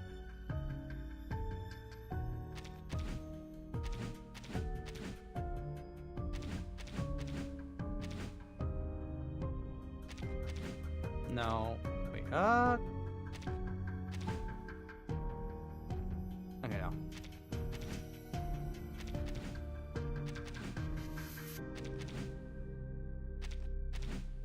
Let's try... Ah! Alright, I got it now. Third goes. Oh, what the hat! That's why.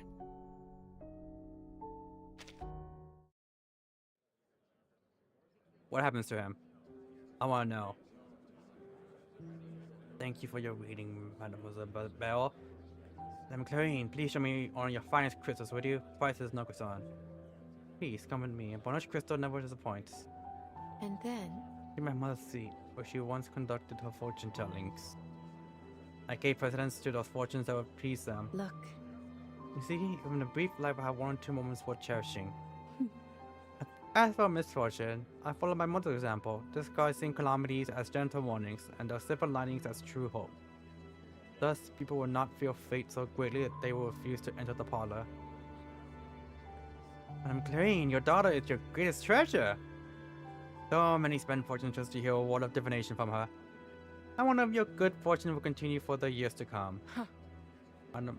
Monsieur Eloy? I suggest you look after your own shop. Beryl said your district may not remain peaceful for long. He's like, ah, fuck. Darren sees a noisy gentleman out, then turns to admire her parlor. It is her daughter foretold. She sits before her, gazing at her with tender warmth. Beryl, With every passing day, our parlor flourishes. We ought to be prepared for what will come next. Beryl, que vois-tu dans mon avenir? And to say, what do you see in my future? Everything's fine now. Do not fear that the poverty will hurt me, Beryl. Look at all we have now. We have built the foundation. We can face whatever comes next. Goodness, you even warned Madame Miriel about her treacherous servant and saved her from the smothering of that pillow. Fate is not set in stone. But she knows her mother is desperately hoping for good news. Maman, dans 3 mois, 3 ta months from vie now. sera prise lors d'un vol. Your life will be taken in a robbery? Oh. Oh no.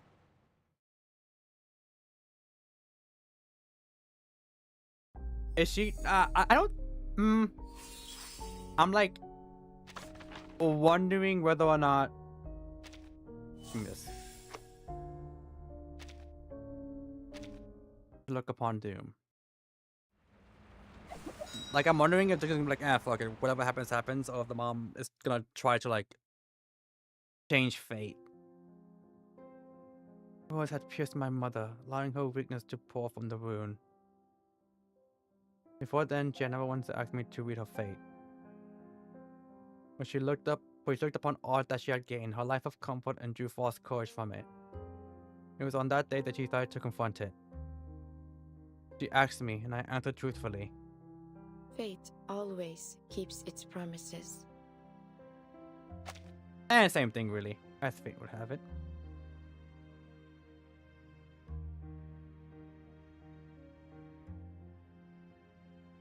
Monsieur Damien, I haven't seen your wife in nearly 2 months now.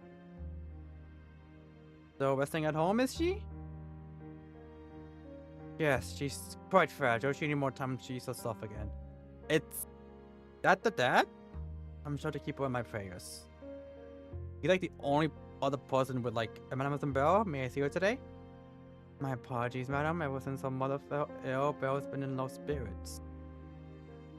But I can relay a message to her for you. I'm trying to regard to ease your concerns. He glances towards the closed door deeper in the showroom, then resumes his polite smile as he greets the next customer. Oh, that is Belle's dad! Okay, I figured because he was like the only guy that like, the only character really that actually was not a silhouette. As Clarine's career began, she kept it within the parlor, like a metal on in her battle with life. Les différents. Infinite contracts inwards, and the light of purification descends. Before all things, it reveals herself, the Sephiroth of the infinite. And then, That no longer offered my divination, which had already realized itself. I was to move to the next place. Life is only a phenomenon. Once placed beneath fate, it becomes transparent. Its ending visible at a glance. what is fate to you? Why does it hold this absolute power? A teaching of the Kabbalist became my reference. My mother. Well, Madame Clarine, he was an interesting person.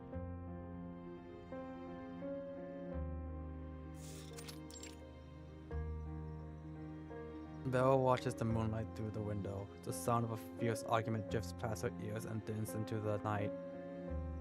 Are you trying to kill me? Oh! Are you trying to kill me? I said you must not return home now. This is my home too, and your daughter's, mind you. We're a family, Chloe, and we ought to stay together. The face is coming to us as one. Huh. No, your presence will only push me closer to death. The wretch may have followed you in already, hiding in the kitchen with a knife, waiting for midnight to strike. Oh, she became paranoid. You're imagining things? No one followed us, and didn't you already know the knife? And didn't you already throw the knife away? Leave the parlor. I can deal with that. But what about our daughter? Are you going to abandon Belle too? Hearing her name, the girl turns.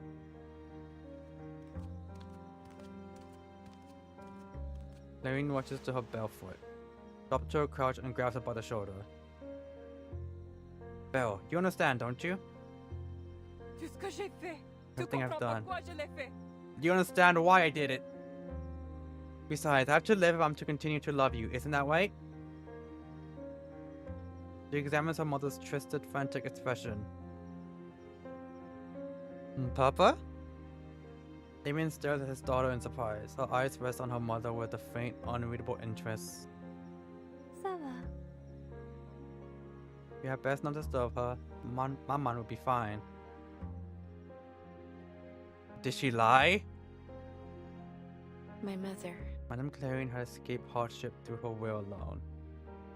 as you can see, Facing death, though disordered and desperate, she revealed the same chord that had once sustained her.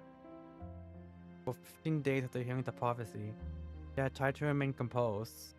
and then The rest of the month, she did all she could to prevent it, repairing doors and windows, dismissing the servants. On the second month, she no longer dared step outside, isolating herself even from her husband and child. She carved herself an island in the river of fate, praying to stay far away from its swirling currents. it was Her effort was so moving Touching. that I almost felt a trace of longing for what she fought for. Before her death, all our conversations had been reduced to a single repeated exchange.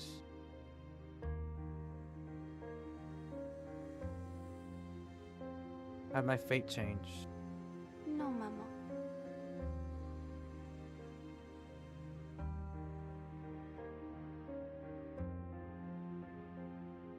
Wonder if they're gonna show how she dies. How fortunate to come on a day Mademoiselle Belle is willing to divine. Is your mother well? She's been ill for so long now. It must be 2 years now, mustn't it? Peut-être. My mother has never stopped resisting her disease. Perhaps she may recover after all. That's just wonderful.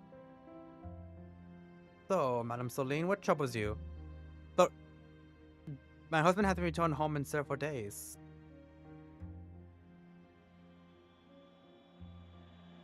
A vision strikes abruptly. It flashes before Belle's eyes.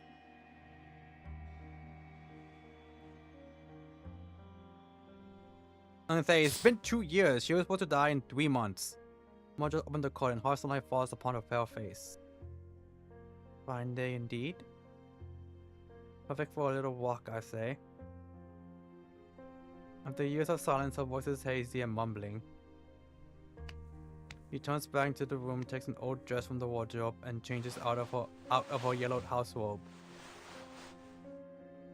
Mademoiselle Belle? She gazes outward, watching the woman in the vision. Irene sits at the dressing table, carefully arranging her hair.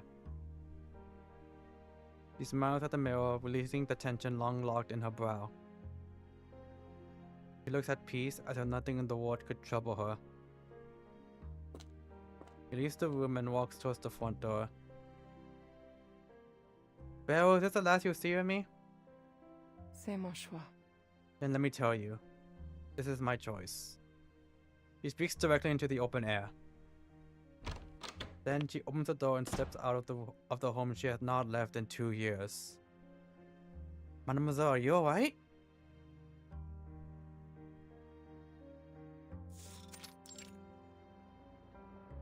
I guess we'll see if she died or not. He even walks along the street towards the parlor. Oh, Madame Clarine, you recovered, have you? Thank you for your concern. I'm well. In fact, I never felt better. She gracefully greets them, then takes her leave. She enters a narrow alley. She must pass through it to reach the street with the parlor. Clarine would never emerge at the other end of the alley.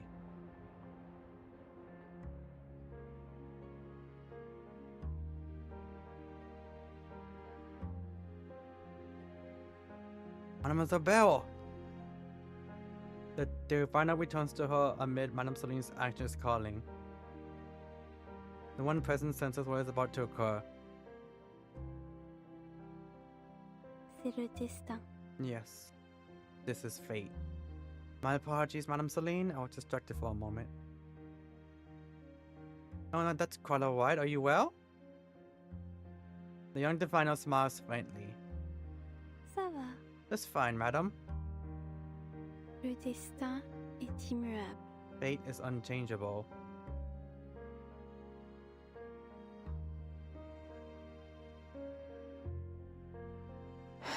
Madame Clarine failed. On that day, she chose her own end. I was grateful.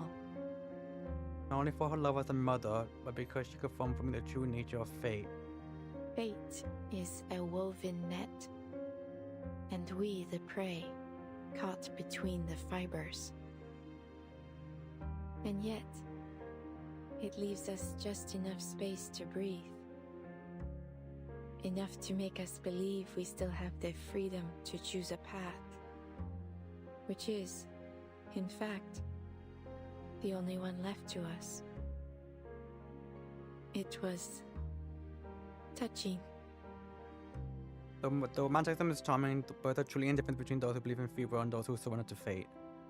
Like my mother who exhausted every avenue, even withdrew herself from the world, only to delay the ending by a fraction. That brief, fierce strength that once shown in her will continue to play out in countless others. I enjoyed observing them, and yet I knew none would be the exception. What I saw was a glimpse for of me. the future. Fate has many names: absolute force, absolute will, the supreme law, the endless life from the radiant Sephiroth. Beneath its glow, there is no difference between me and them. Thus, naturally, I have no need for me. I'm just saying, chat. If I was in Clarines' shoes, I would simply just defy fate. How dost thou view the storm? Imagine not being able to defy fate. Cannot be me.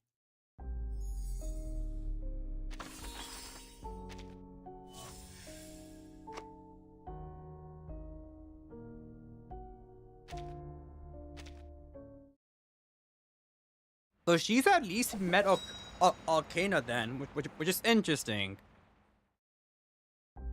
I think she's the only one that we know of that, besides us, that has like met Arcana. Yet again.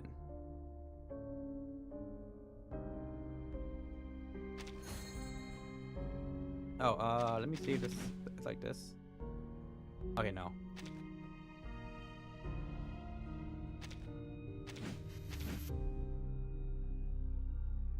Actually, yeah.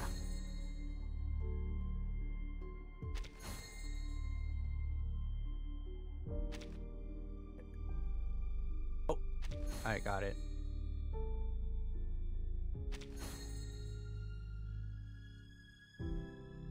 Like this should be turned around.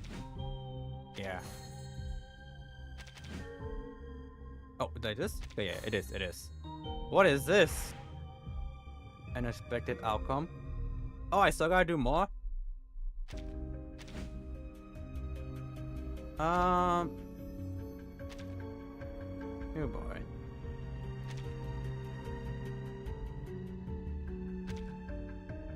Oh, I found one. Alright, now we can start it. This looks like it could be if it was just not like there was like reverse. Actually, you know what? This might be it. No.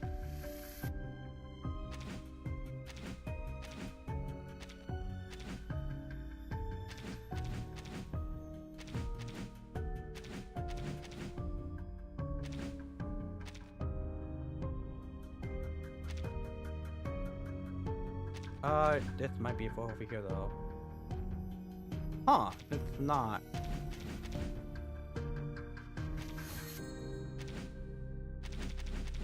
Maybe.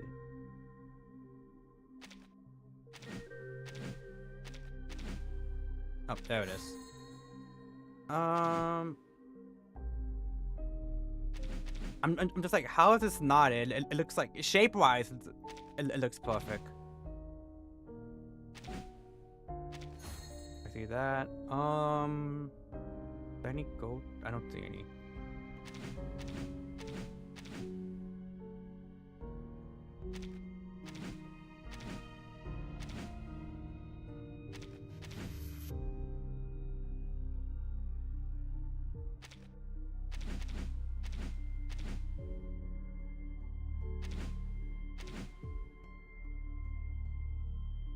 There it is.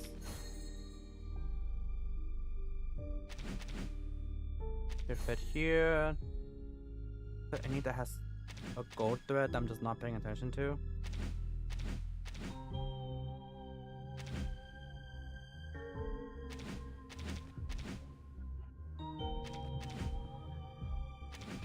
Maybe here?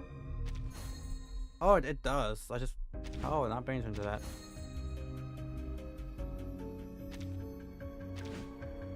Okay, it was hard to see. I'm just like, what am I missing? Yeah, it's this one. Something's still a miss.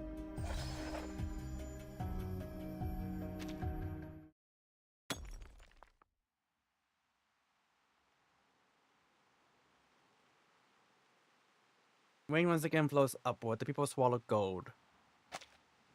The safe house, a crystal has shattered into star-like fragments, and Bella's face jiggles in the glow. They eat gold? Is it the 1921s? The one from chapter 2? Picked up on the fragments and once her fingers across it. I am afraid this is not what I was looking for. They're not the crystal the ritual requires. Okay. What's next then?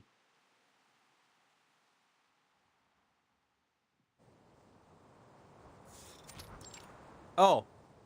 I was like, what the fuck are we? Mining area.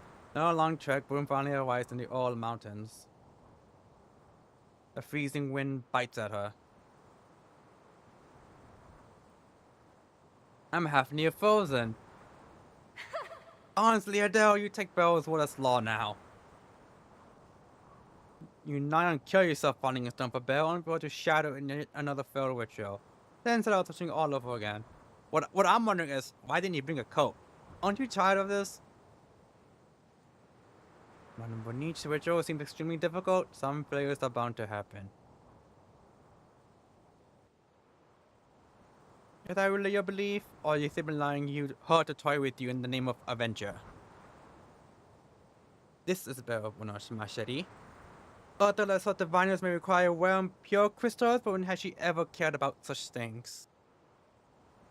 Ever to sustain life, you only need the most ordinary white crystal. Do you ever feel overwhelmed with all the gotcha? No, because like I very rarely play them like daily. Ancient game also says some other rituals. Yeah, GM also says of the rituals on Stone Shoe, nothing but replace what triggers to her. Like, I played Starwell, Third Impact, and I guess Ruwa to an extent. I only played like a bit of it. And a bunch of Ruwa I just dropped entirely. Starwell and Honkai Impact Third I like play occasionally. Like I really just play for the story and that's it. I'm just like, you know what, I'll get to the story when I get to the story. When I feel like it. The only three I play on a consistent basis is this game is Reverse 1999, this game, Umamisume, and Zenless. Those are the only three I play on a consistent basis. All the other gachas I just don't play anymore. Well, except for Star Wars and Third Impact, I'm just like, I'll just get to the story when I get to the story. Other Tosh, is Belle really so inept? Madame Bonnie's abilities aren't what they once were. Perhaps it truly does require stronger conduits now. Conduits. Oh, so what's wrong with that? Also, stop Questle. Yeah, Hoyo got enough players, they all miss us. Especially Star World. Doesn't Star World have like a shit like well, obviously Genshin is still like cash cow, but like Star Wars not that it's not that far behind.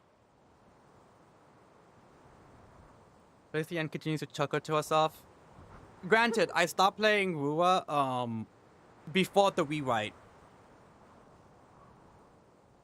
Anyway, I do so enjoy watching her stammer. I don't know how it is nowadays because I stopped before the rewrite, and I think afterwards people were like, yeah, the writing actually got like, well, at least the yapping got less yapping after the rewrite and all that. Miss Broom, this way. As Felician finishes speaking, a bright voice calls out. A girl waves from not far away. Bloom looks towards the sound and feels in shock. Mina? What Oh, are you doing here? Who's Mina?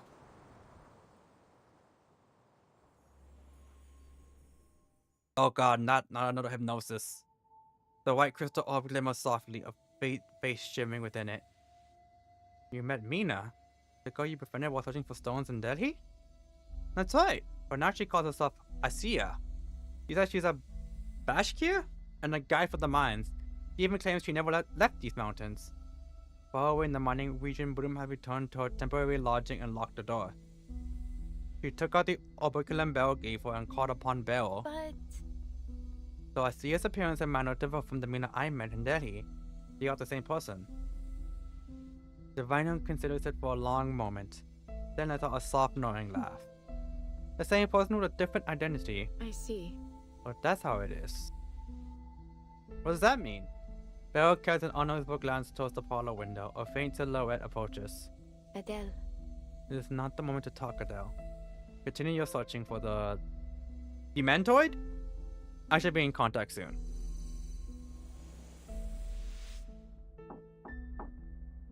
The Operculum dims, followed by a knock at the parlor door. I want to play the... Something Nikki. Infinity Nikki? The dress-up gacha one. And that one I stopped playing as well. Kinda glad I did, considering there was like a massive controversy that happened quite a while ago with the game. I just don't remember what it was. I'm just like, damn, that sucks.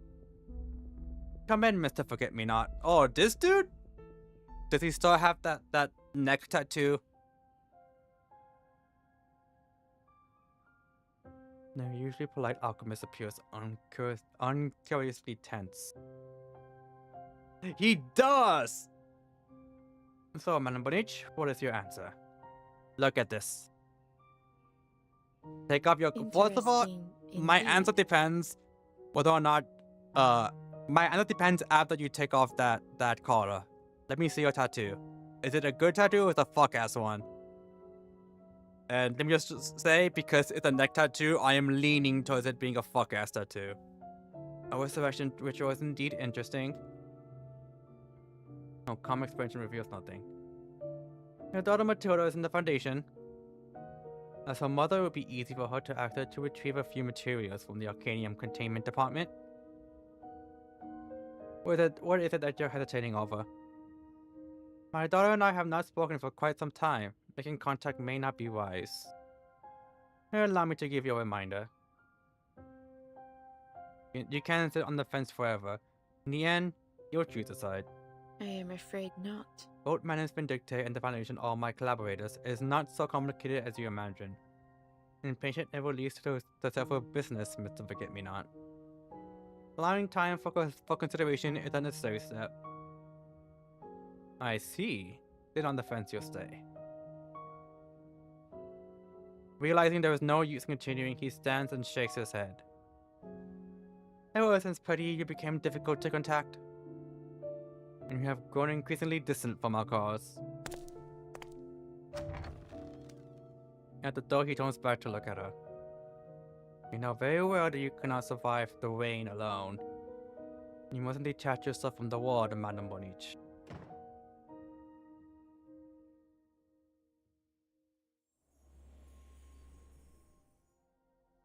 Where am I now? Late at night, the opulum glows once more. What? These people are anomalies caused by the storm? However, It's only my supposition. If we finally understand the storm, we cannot say for certain whether it is true. No, it's logical, really. When the disorder of an error reaches a certain threshold, the storm washes everything away and returns it to a fragment of the past. The problem is, the disorder hasn't been completely corrected. So identical identities appear in different forms, and identical people appear with different identities. But Yet none of them can truly be regarded as the same person. You're done, Adele. They have taken no step to understanding the truth of the storm. The truth of the storm?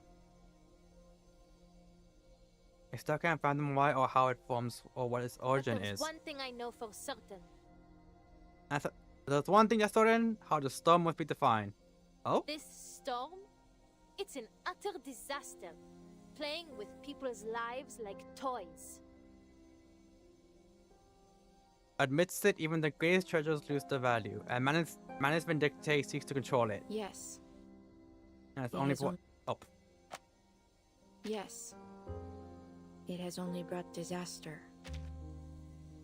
Agreement between Budum and Bell is exceedingly rare. It leaves Budum stunned. Fate should be immutable, an ever-flowing river. Nothing should be able to deviate its course. And yet, in correcting its policies, it has been reduced to mechanical vulgarity, or tool to be exploited. It is no longer what it simply The is. rainwater has eroded the edifice of fate. Cracks have etched their way deep into its foundation. The oboculum falls silent on both ends. Budum is struck speechless, while Bell sinks into thought. Finally, a mocking voice breaks the stillness. So, this is why you're on edge, Bell.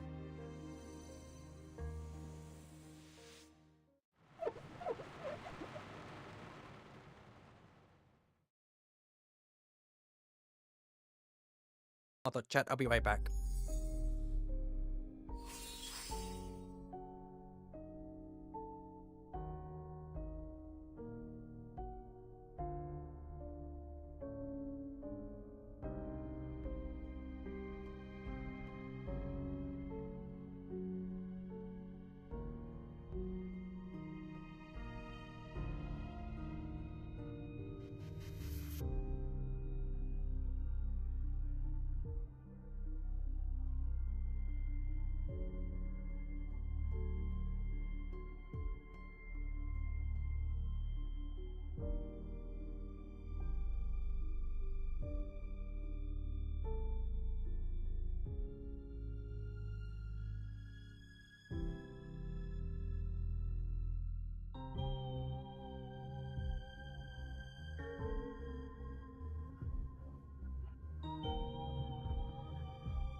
Alright, I'm back. I'm back.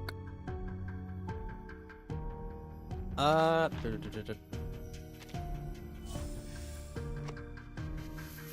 3 more chapters to go.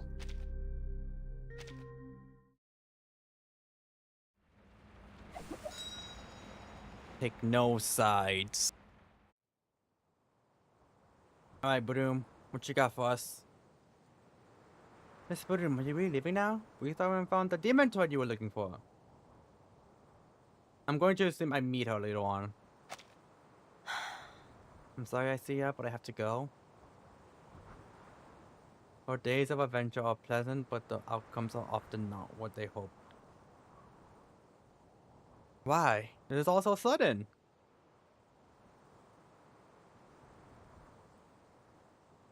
Two days ago, Belle urged him to return as soon as possible. Is the storm coming? If Forget-Me-Not no longer providing her with precise intelligence, she can only rely on weekend divination to adjust the movements. Oh, not fair. I thought the storm was coming. The president revealed to her management to take acceleration efforts, meaning the storm could come at any moment. Oh, but I guess I was kind of right. She cannot speak this reason aloud. We disappointed Madame Bonich? Does she no longer wish to work with us? No, I see. You're overthinking it. If there's urgency, leaves Boom uncertain of how to answer. In any case, don't worry about Madame Bonich's thoughts. And most importantly, Astia, you all must take care of yourselves.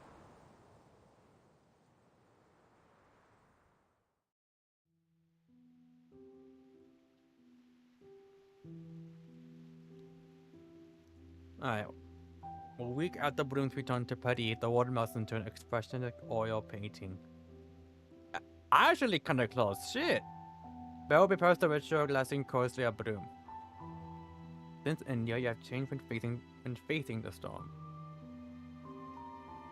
It's not about the gemstone. The only meaning of this is the words after the storm comes to an end. I wonder which storm is this. But If I'm to reach the water, I must find the truth about the rain. That's what I've learned from you. But Madame Boniche, do you know Madame Bonich? In the same breath as Sarah said goodbye, she spoke of her worry that you no longer wish to walk with them. Not knowing that the futures will all be cut off in an instant. A limited time at our disposal, that is the inevitable result. I find no disappointment in it. Besides, I have found a substitute. On the table, an olive green aventurine glimmers faintly. But this time, I might only be able to make slight adjustments to the ritual itself. Yes, I can do it, madame, detaching myself from the water as you do. Be completely clean of it all. At her words, Belle's hands stop mid-movement. She stares at the aventurine and a smile fades from her face. Madame Bonich, what's wrong? I feel like Bloom is like the only person who is one of the only people who can make Belle like to show her, like, I guess stump her. Does not touch her. Belle wipes and looks off. Divine answer her thoughts sink somewhere very deep. Oh, so the great Divine finally appears to keep spinning in place, does she? Not to a window, but a wall. But she cannot see it. She knows the rain has begun its washing of the ward. It will soon be molded into a new shape. She stands at that shore, watching the rain fall before her, vanish and fall again.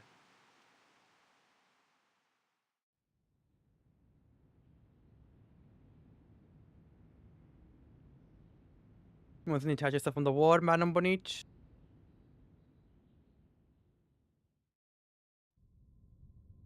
The catacombs? Is this the same one? The fates of many commingle here.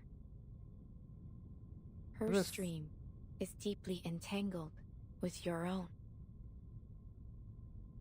I'm assuming she's talking about Boom and Felician. Belle lowers her head and lets out a long sigh, the relief of her weight.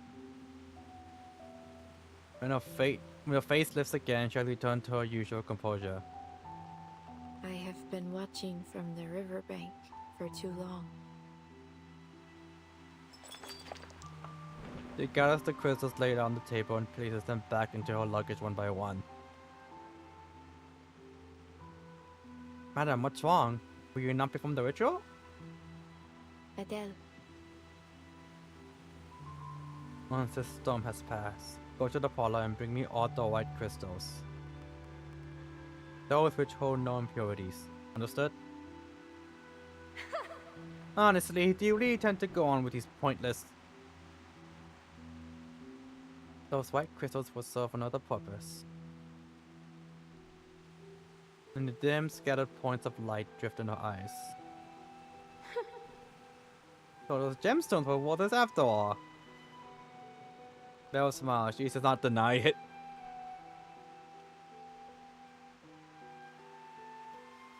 Then you intend to... It is time we give our guest his answer. We don't leave the gentleman waiting forever.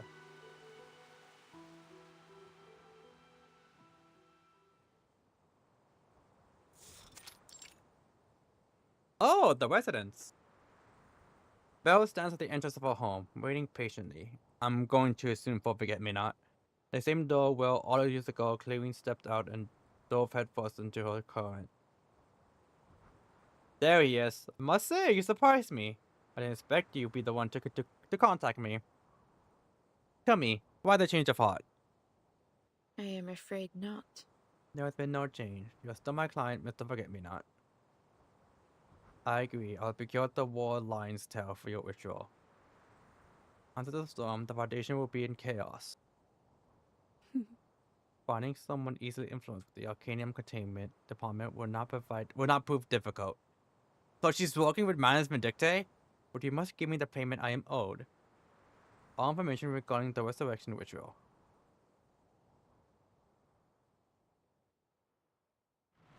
So she's working with Management Dictate?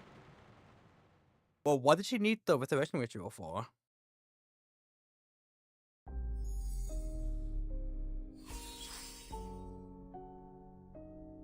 Oh, you're in the rain.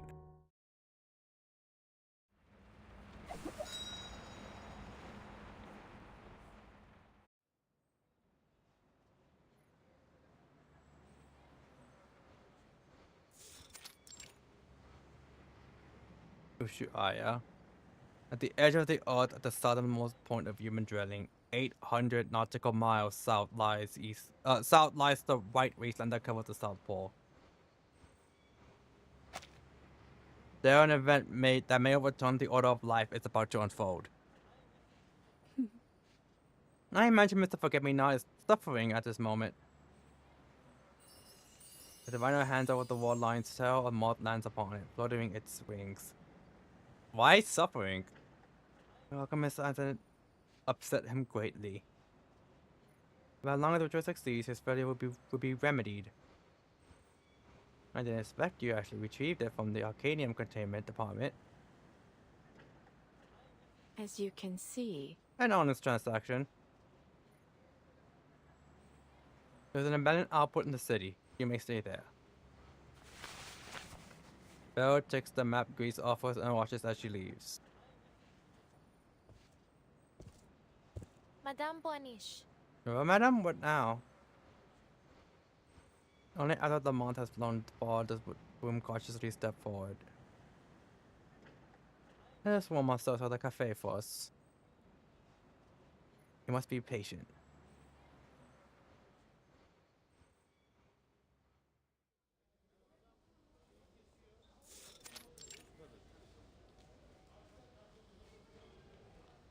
I thought you would insist on going to Antarctica.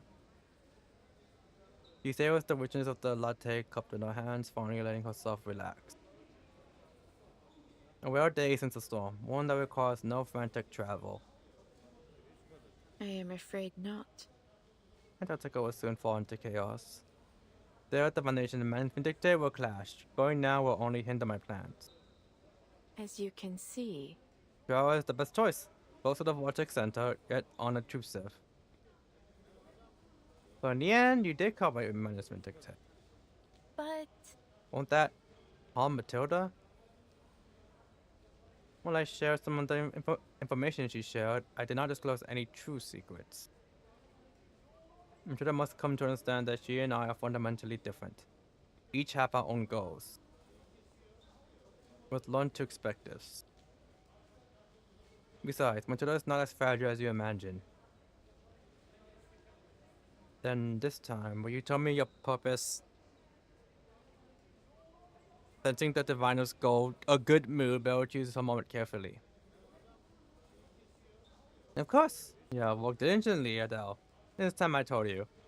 for a brief moment, I I- saw a thread. From the ritual to Sir Felician. Golden and radiant. You close her eyes, she tries to recall that fleeting moment.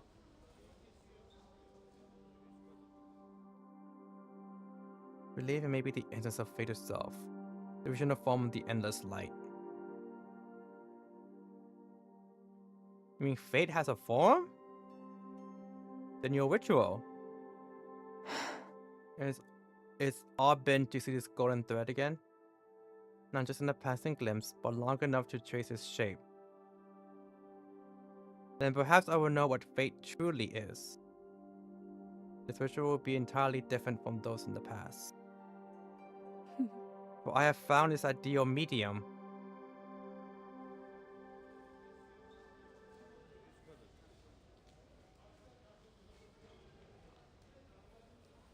As for Lady Arcana, I cannot see her future, nor clearly define her nature. However, With the resurgence of series of fails, it will disrupt the far surface of this era. Then an indescribable deluge will be free, and the stone will fall, and the magnitude far greater than ever before. So that's why you agreed to help Forget-Me-Not. You want to use the resurrection ritual. Correct. Seems we finally encountered a matter worthy of exciting you, Beryl. The resident of the mineral once again points out that Beryl's uncharacteristic honesty. It's almost friendly of you. Disturbingly so. Beryl lifts her cup, takes a sip, and hides a smile behind porcelain.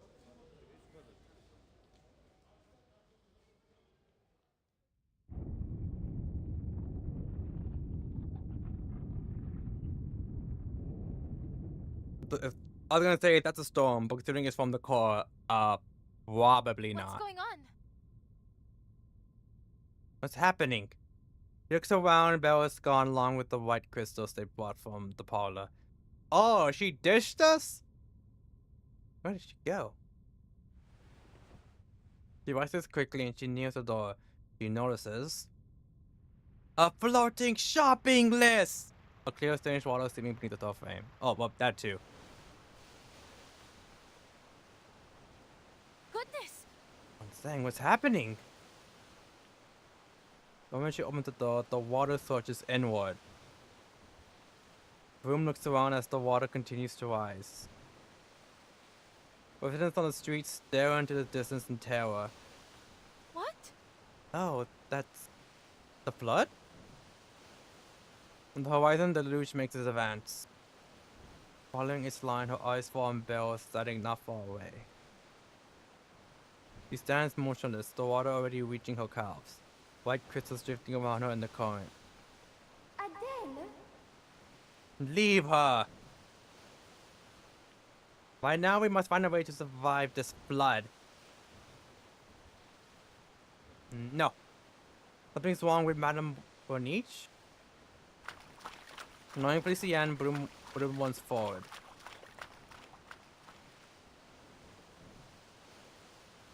The diviner still on her distance, unable to hide her joy. most unexpected. Though I have never been able to foresee the storm, I never expected that it could take this shape.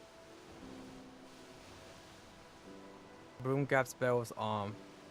Madame Boniche, this really is a storm. We need to get back inside. Now. Looking from her trance, she slips herself free of Broom's grabs. I will conduct a ritual here. Out here? Then how will you survive? Leave her alone, Adele. He intends to use herself as the medium. She will replace the gemstone and become the ritual center. You are indeed the more perceptive of the two. Damn! Saying Broom's dumbass shit just stands down to put them drops from the diviner's palm. There's no medium in this world more suitable than myself. Adele, You have stood at the cross of others' fates. I now stand in the same place. Through me, the spiritual material converge. I must step into the rain if I am to see the fate which has soaked it.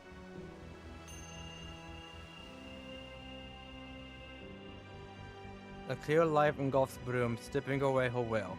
no need to worry. The safe house is close. When the ritual is complete, I will return. But as the seed of fail, there's still much to be done.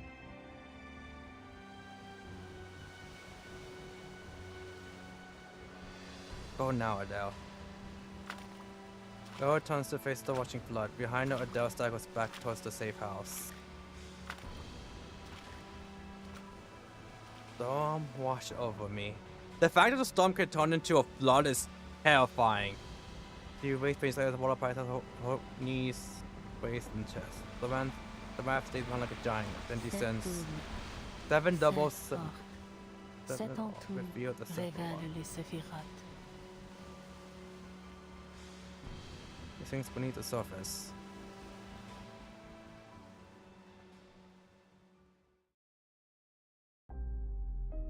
A piece unlike any before. Oh, this is new.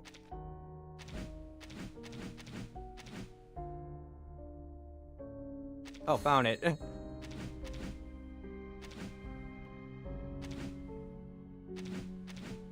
Ah. Wait, let me just...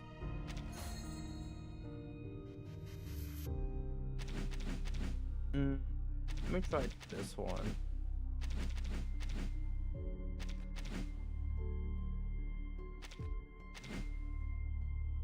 Oh, okay, I found that one. Alright, slowly getting it. Is this? Yeah.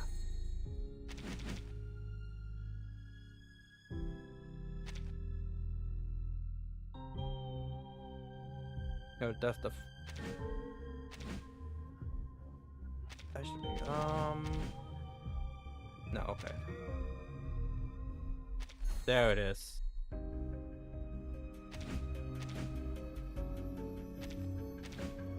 This might be... Okay, no, it's not. But that might be. I'm not entirely sure. There... I'm just like trying to pay attention to like any that has like the string.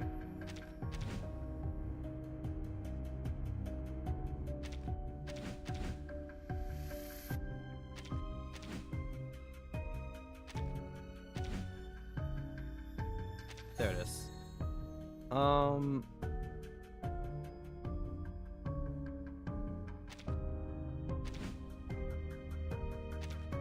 Would it have to be like this? Yeah, it would.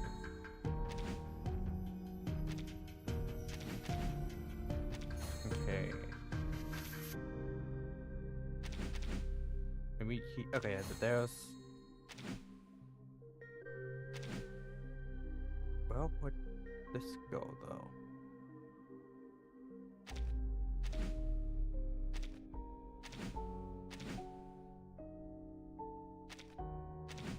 Like this? No.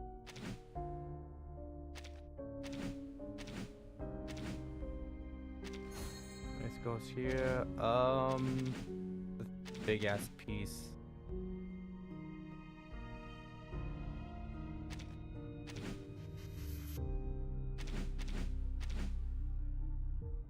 No.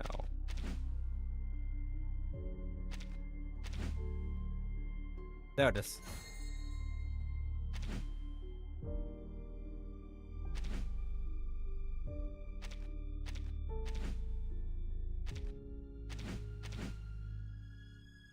I see like one piece. I don't know if it's... Oh wait, hold it.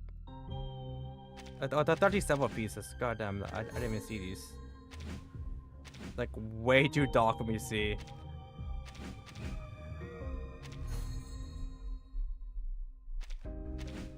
I like it. I like barely see it. And I think it's here. There it is. God damn. This is dark ass shit.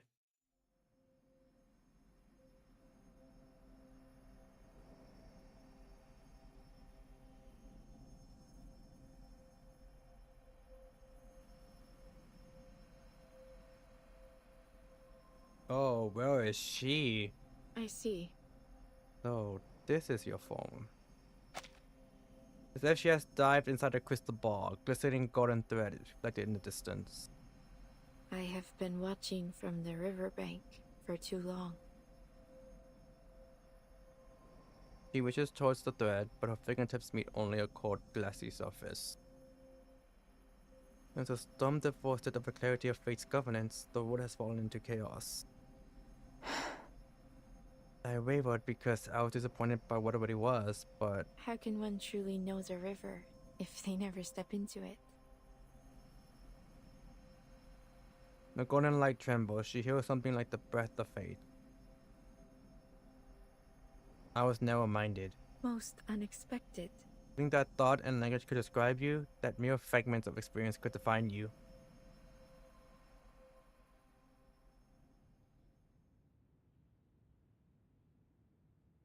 Not dost thou view the storm. Been a while since we've seen her, Arcana, since, you know, chapter 2. Did she always talk like that? She simply offered me a question worth pursuing. Like, you know, I had her answer long ago. Okay.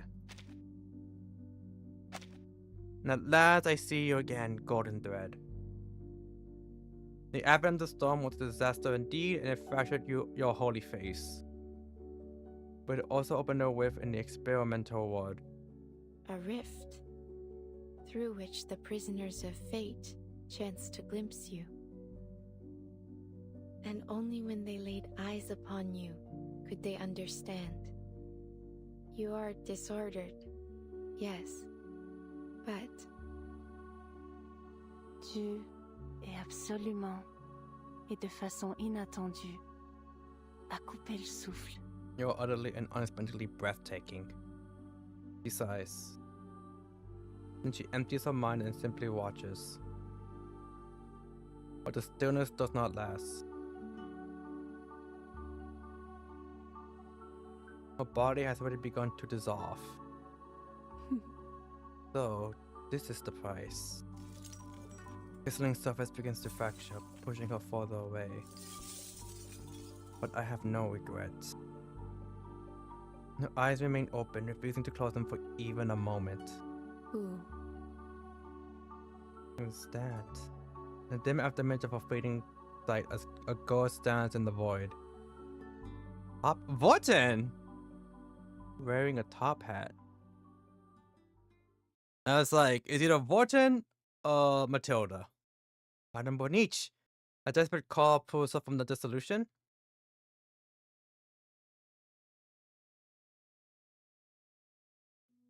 Oh, we're back here. The broom drag us here? And she opens her eyes, they meet a familiar ceiling. Confusion shadows her sallow face? I survived. Goodness! Thank goodness you're awake. Bloom leans over her. Hypnosis. In order to perform the ritual, you subconsciously preserved your strength. The hypnosis was shallow, a single breath from Fufu dispelled it.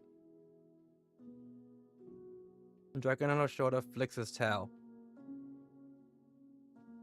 When I returned, the flood had retreated. The storm returned to rain again. Luckily, I was able to bring you back. Bloom pauses. I'm sorry I interrupted your ritual. You have done well. You did well, Adele. She extends her hand, prompting Blooms to help her sit up. The ritual has drained everything from her. She is weaker than ever before. I succeeded. She smiles with quiet satisfaction, recalling the faint silhouette she saw in the water. There is someone I must see. Which is, of course, us, Spartan. Finn.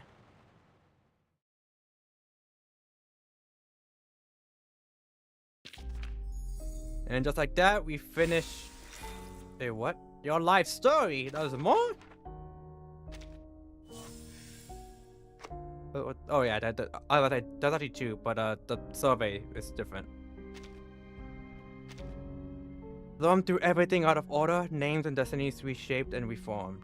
Can I help but wonder, my dear daughter, if it changed you too? I guess we'll find out. Oh, let me see if I can find like something that I think once oh, there it is. I was gonna say, I think once I find like one of the sides, I'll slowly find everything.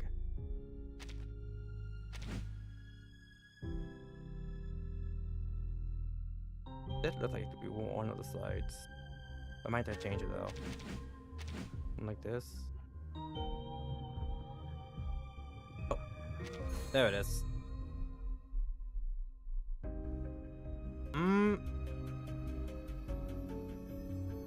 I see, like, get a good. No, nothing like that.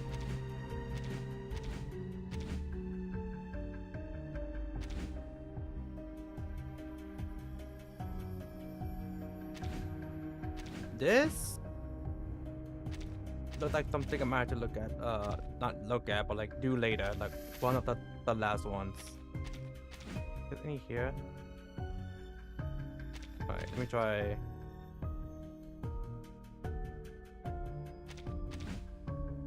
Oh, here's one. Huh.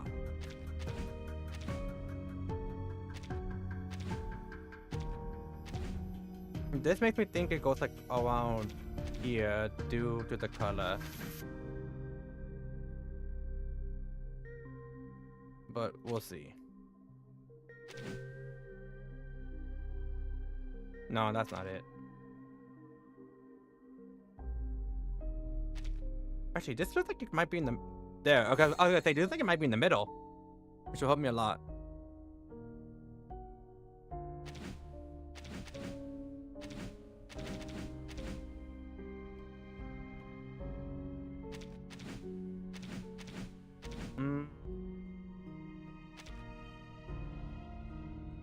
Oh. Okay.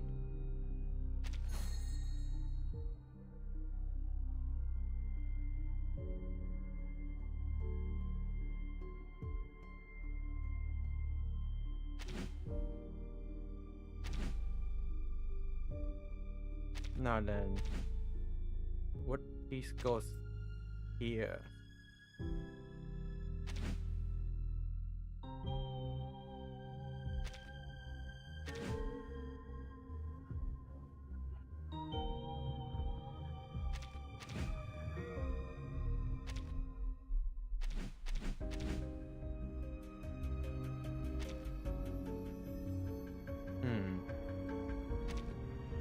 Let me see. This looks... No.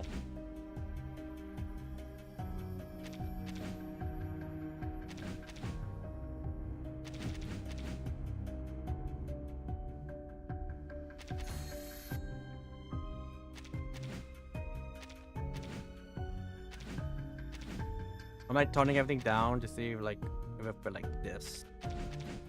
None of them look like it for now. Oh, I guess I found this one by mistake, but I mean I'll take it. I'm not complaining. Where would this one be? I don't see what the I guess silver thing at the bottom would go.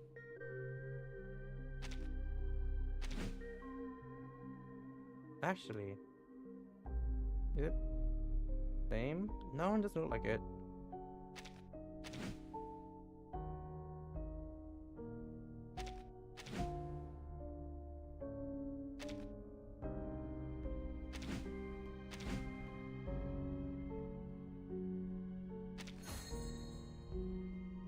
Huh. Let's go. No, it doesn't go here. Thought it might. Oh, hold on. I thought it might.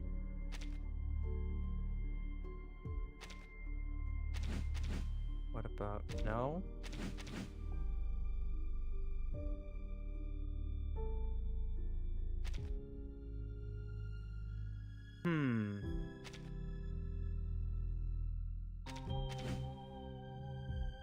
I'm like very curious trying to find what the hell goes over here, and I can't think of any good ones that might. In the story back on his time, to follow this gem hikes nothing. Yet I still have hope the storm has brought you something new, something unseen.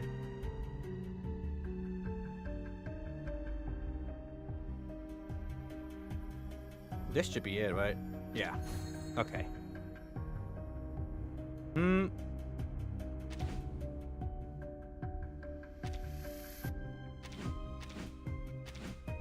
This? No, no. I was about to say maybe this. Or by the way, like fix that big ass triangle.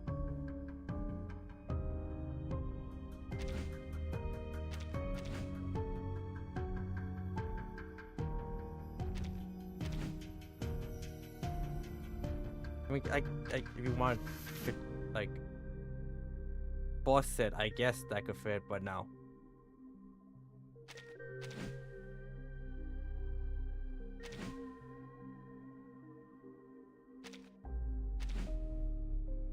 Oh, here. Interesting. Okay.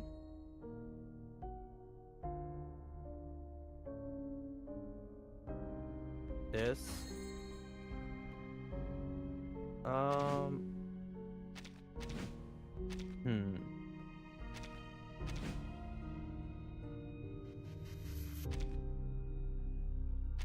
No, it's slowly getting there, but problem is trying to get there. Oh. Okay.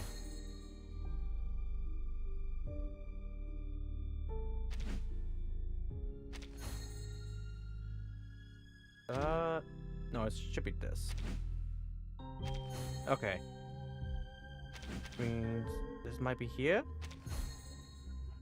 This might go here.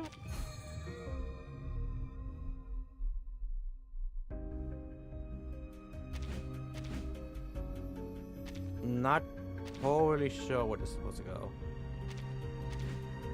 Oh, it gets here. In the gym, I know best has turned cloudy and clear. I'm curious in the gym I know best has turned cloudy and clear. Perhaps it is for the best. After all, uncertainty will excite me most of all. There is no amount of effort which will make the future any clearer. Perhaps you ought to stop here with a joyous sorrow awaits. What matters most is the experience she is soon to live through. I only hope that one day she can tell me herself about that which I have yet to see.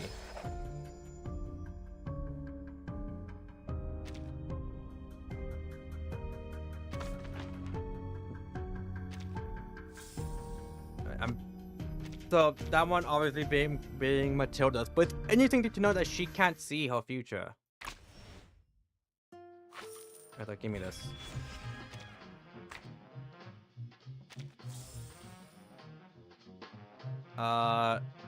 No.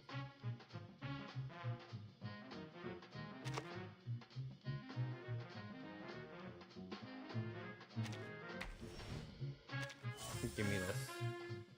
What do we have? Anyways, in regards to... Oh, wrong place. But I guess I'll just do this now. Where are you?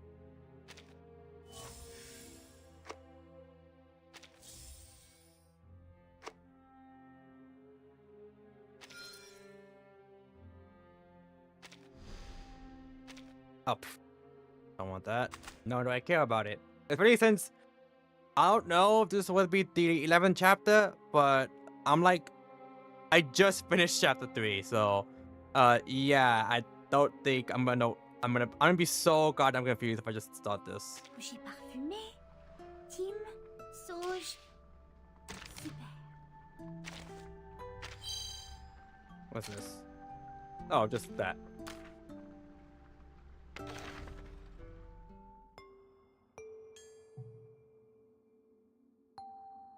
How much do I need? 900? I mean, I could. I'm just like, eh. Alright, let's do her survey next. There. Honestly, considering the fact... Oh. What is this?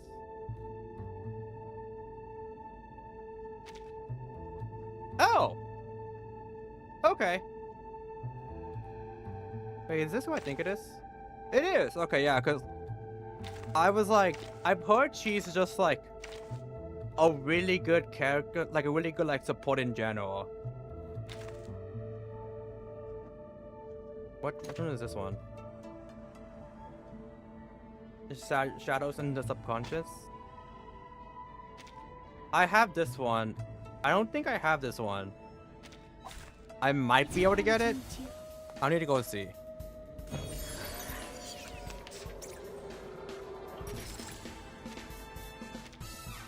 Oh, 3. Shit. I guess this. Oh, yeah. Alright. I guess this. I have no idea what either of these two do, so I guess we're gonna find out. The fuck do you do?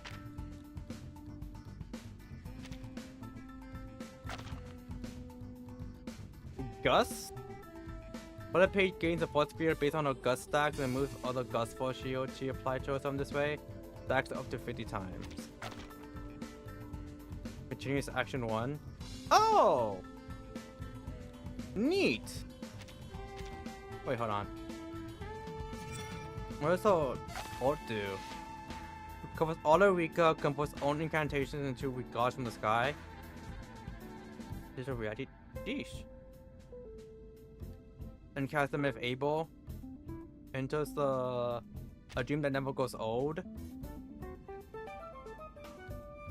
For 3 rounds, can I gain monk without enchanting? Shit. Alright. Guess I'll just go on vibes.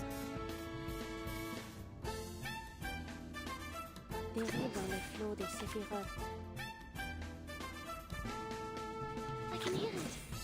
What's this? What I'm good at. It is here. Alright. A secret reveal. Let's see if I... What is...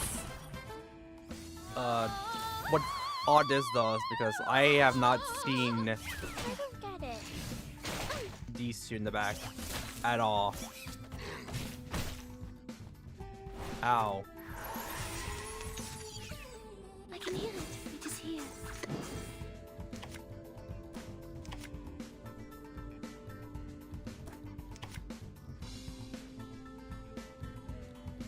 Just another shift. Comme l'a scellé le destin. I'm debating whether I want to do these two.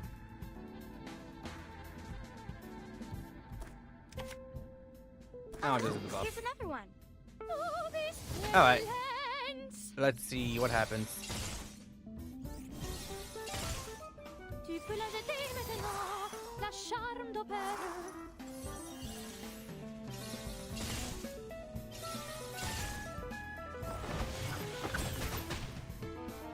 Prey, caught in the woven net. God damn. Oh, I got my ult at least. I'm just happy to know that neither of us are doing actual damage to each other. That makes me happy at least. Like, oh good, we both suck. Oh, be careful.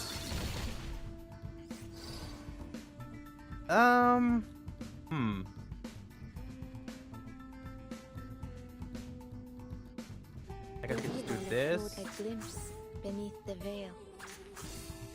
Dérive dans le flot des séphirotes.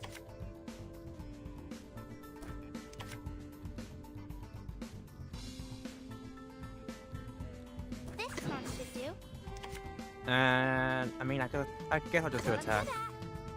Arigo stirred. All right, let's see what happens here. You are not welcome here. They might die this round. Not the boss, but the little minions at least.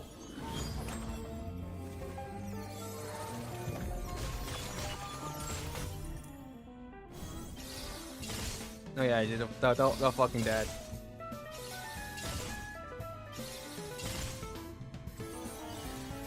Fate has revealed itself to you. Oh, be careful. Up and at it. They just keep beating the shit out of him. I got this more. Ow. You are not welcome here. My shells.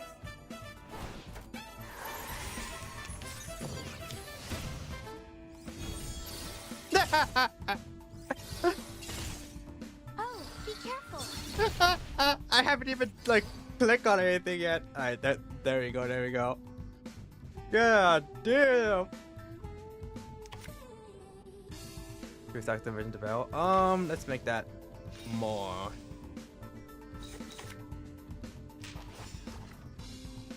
Comme l'a scellé le destin.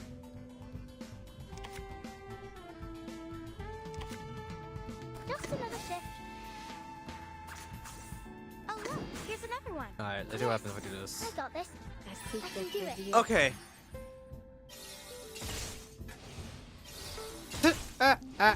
I didn't have time to cast my ult. Oh, never mind.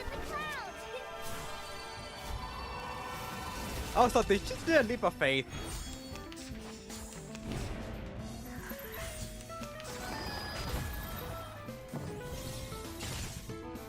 I feel so sorry for this small creature.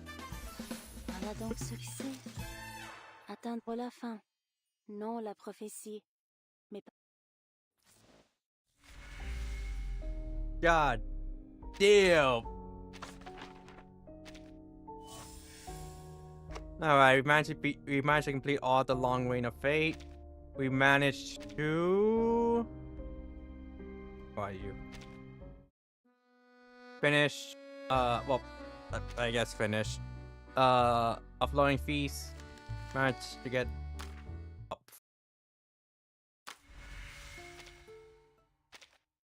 Managed to be able to do the hard mode. And anything else I need to do in regards to this event? Besides, like, I guess this. This I'm not to worry about because, like, yeah, I have, like, all the time in the world to do this. Main's bulletin, I'm not strong enough. I'm still running the game. Finish the anecdote. I can't even do this. I have to complete the 5th chapter, which I haven't done yet, and then GCO just locked. So Matilda is of course the best. She's even the first one who gets into bed. part of me wants to talk chapter 4 already, but I'm just like, that might just be a Friday thing, because Friday would be Zenless Zone 0, completing with Deadly Assault. And then, assuming I finish that quickly, early-ish, we'll be able to start into Reverse 1999. And because it's Friday, I can just stream as much as I want and finish all of chapter 4 in one go. So that's what I might do. But we'll see.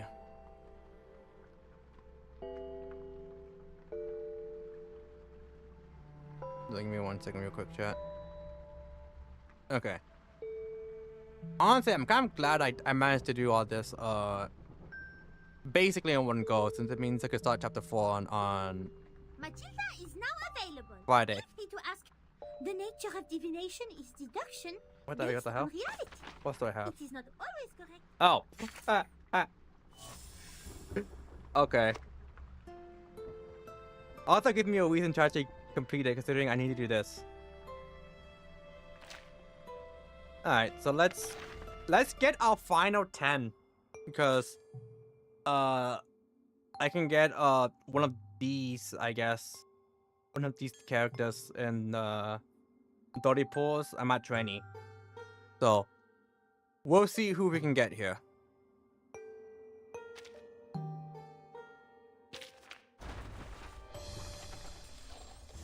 There we go. Alright, chat. Let's see who it is. Welcome to sail with us. Well, hello, I'm Lisa. Aloha. Welcome to. Elani, Alien, Have you seen Lasos. that story? I need to see if that's a full The rabbit three times, and now is a genie who can satisfy like if I have a all fully wishes. merged Lasos now. Yes, you say. Because I think I do now. Go to that guy instead. Have you heard that story? Hi. Alien Hi, T. I'm here. I'm Alien. 492760, 4A6F686E, 5469746F72. I have no idea what the fuck they're saying. Hello. Crystallo. Could you help me? 5-star. Alright, let's see who it is. Balloon Party. Balloons. You need some balloons here. That's why I brought them. Say cheese. I don't know how I feel about the fact that your balloon has a skeleton in it and organs. Alright, let's see. Who's the 6-star? I'm closing my eyes for this. An unexpected encounter. Melania. A room, a frame, and an old TV. I need some time to figure out the situation here. Approximately 12 minutes and 31 seconds. Okay. So these two on you. Oh. Wait. She's a thief? I guess we'll find out. Silent takedown. Clockwork rats. Ridiculous eyewitness testimony. Thief mask. Yes, I thought she is a thief. Deal 16% damage. Frequency like thief master. Enhance. If it's in thief. If the caster is in thief master status, this attack deals 1 moxie. Oh, that's actually pretty cool. And this inflicts 1 moxie on the target on hit. And it's an additional one. And I gain an extra moxie if it's a 3. Oh. What about this one? 2 enemies? Okay, yeah, 2 enemies. Leech rate 20. Third caster. Okay, so everything the same is just I deal more damage. Yeah, okay. Alright. DPS boss damage. Top student. 1 stack of fixed plan. Okay. Alright, what about you? Heal defense? Piñata. Party balloon? Chances damage on the attacker equals to 1 to the reality defense? Balloon of Innocent. Lemon chicken. After being attacked, recover. Oh, neat. Alright, and then so this just does the it just deals more damage. Oh, health. Missing HP times 25%. Okay. Oh, and I'm getting a party balloon. Okay. I don't know how good she is, but I mean, she's a healer, so I might just use her.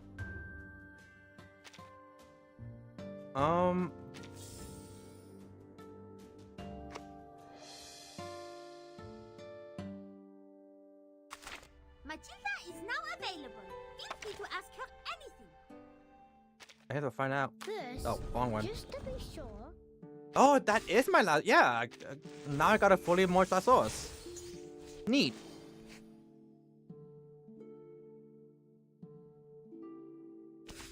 Alright. Squat down were before me. Okay, let's do this. Let's... Am I missing anyone else? You. Ah, I'm so glad you are.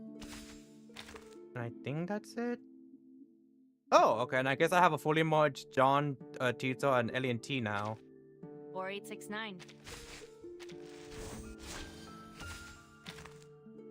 4869 to you hey, too. my dear friend.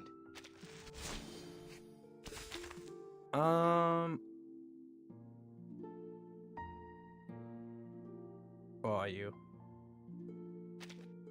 Hmm? Oh no. Can I help you? Sorry, your visit was Might- not in my plan, so I'm feeling a bit nervous. I might use her. Oh no. I need to see how good she is. Well, I mean, considering I'm like basically brand new playing this game, I'm gonna need all the 6 stars and I can like use. I should use all the 6 stars I get.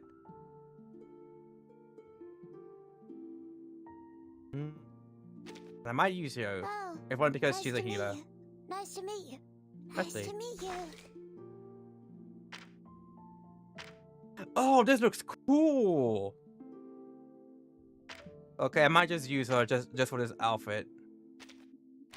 What about you? Hmm? Can I help you? Sorry. A peaceful night. Okay.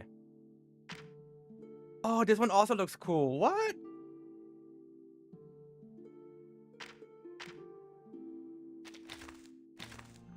Alright, I might just use her again for that skin as well. You can't show me that skin and be like, nah, don't use it. Alright, so,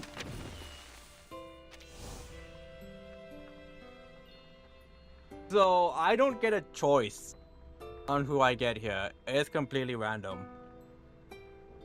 Which is why I was doing that 6-star thingy, because it was like highly suggested. I think the game itself tells you, like, yeah, you should pull from that first before you do this.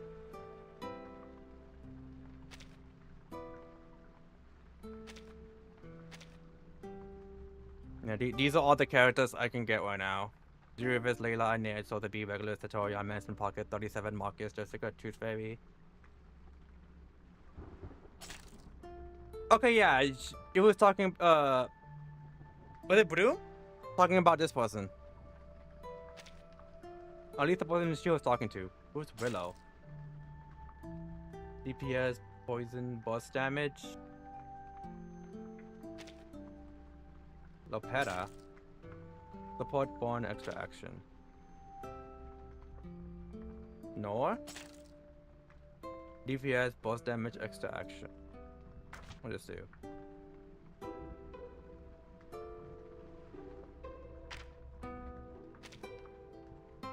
Recoleta. Campania. Mordia. Yeah, so I already have these 4, so I'm guaranteed to not get them. So it's like, ooh boy, I have no idea who I'm gonna get because I don't even know which character is good. The only character I know that's like good. Wait, is she even here? Yeah, the only character I know that's good is Flutterpage. And like, that's it.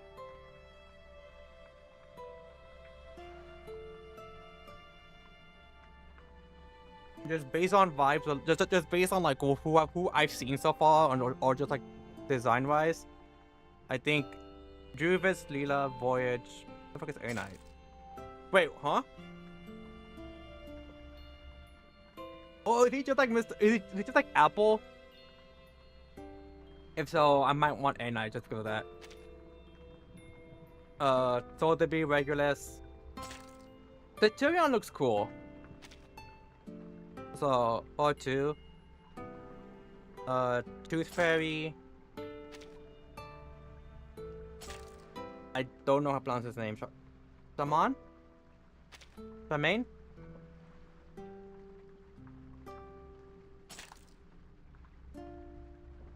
I would also like to get Simmer-wise, especially after playing a Midnight Whisper and the Dusk thingy.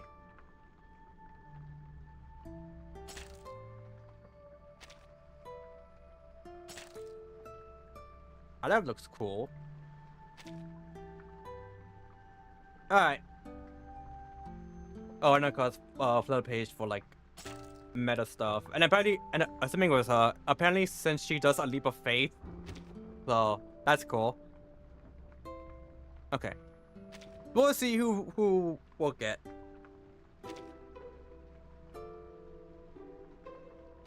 Alright, eyes closed. Oh wait, I have to do it. Alright. Alright, let's see. Eyes closed. I have cast an incantation on you. It allows us to communicate Getian. and exchange our names as Oh, the is he code like of a- etiquette requires. Oh, it looks I'm cool. Gutian. Getian. Support debuff DPS. Okay, let's see what he does. Inflict shape of bones. An attack taken additional Genesis. Okay. Genesis damage. Okay, so it just does more damage. Okay. About unique bearing. Eureka +2. When this channel set is active at the end of the round, consumes 2 Eureka to cast incantation admonition. Well, because you stop. Zero at the casting status is removed. Math attack, deal in shape of bone status.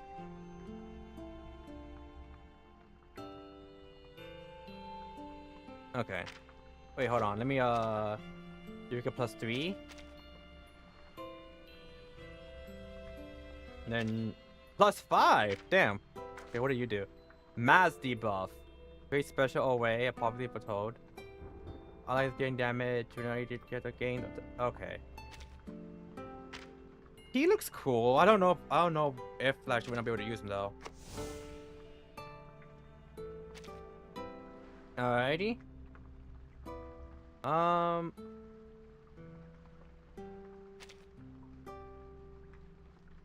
Alright. So that's probably gonna be it for today then. If only because the fact that I wanna do chapter 4 another time because I wanna do chapter 4 all in one go. I also need to figure out when do I start doing like these? 'Cause I have no idea when they take place, if any of them are important. Like, oh, do chapter 1 through 4, and then like you do, I don't know, Prison of the Cave or something. So I was just like, alright, I might need to look that up to see what's the correct like order to play them. Then I have no idea what the anecdote do, if/when I need to do them. So we'll see when I need to do that as well. But yeah, that's gonna be it from me. Thank you for coming. Shorter stream than usual, but that was because I just wanted to get all the events out of the way because I know if I left them alone, I would forget about them and just have to try to like rush everything. That's really what happened to me with the Midnight Whisperer. Granted, I started the same week as it was ending, so I pretty much just I started like a bit of it on stream, and then because it was ending like that weekend, I had to like watch it off stream. So I'm gonna try to do all the events I could do on stream, except for like I don't know, maybe this. Well, once I'm strong enough, but that's not until like way later. So Bougie parfumée. yeah, Team. that's gonna be it from me. Super. Thank you everyone for coming. Terminé. Friday is gonna be Zelda Zone Zero. Oh, boule de cristal. The new Deadly, I believe it's Montre-moi Deadly la Assault. s'il te plaît. It's the new gonna be a new Deadly Assault. 'Cause I'm pretty sure last week was Shiyu. So yeah, to be new Deadly Assault today, Friday. We'll do that. Hopefully, if we finish it early, we'll switch over to Reverse and just go all the way through to chapter 4. I say early because I know, like, when the new patch came out with the new Deadly Sword, that took me like the entire stream session to beat. So I'm just like, you know what? If it takes too long, then I'm beating the stream there. After I beat it. But if we beat it early, switching over to reverse, finishing chapter 4. So, my goal Matilda is to now available. try and Feel beat free to and ask try her and do anything. one chapter a day. Every time I stream the game, do one chapter a day. Because I kind of want to. I'm very into the story, so I kind of want, like, you know, keep reading the story. With all just like, yeah, but I also have to, like, level up and, like, grind my characters. So that might be what I might be doing off stream. But yeah, that's it from me. Thank you everyone for coming. And I'll just see ya on Friday. Oh, these are. Thank you for the follow. I'm very sorry. I'm just ending stream. But thank you for the follow regardless. However, if you are free, I will be streaming this on Friday again. Probably a little later than usual, like maybe like an hour after my stream. After my stream starts, because I'm be playing Zenless for like the first hour or so, and then afterwards switching over to this game. But yeah, thank you for the follow. Thank you everyone for coming, and I shall see y'all all on Friday.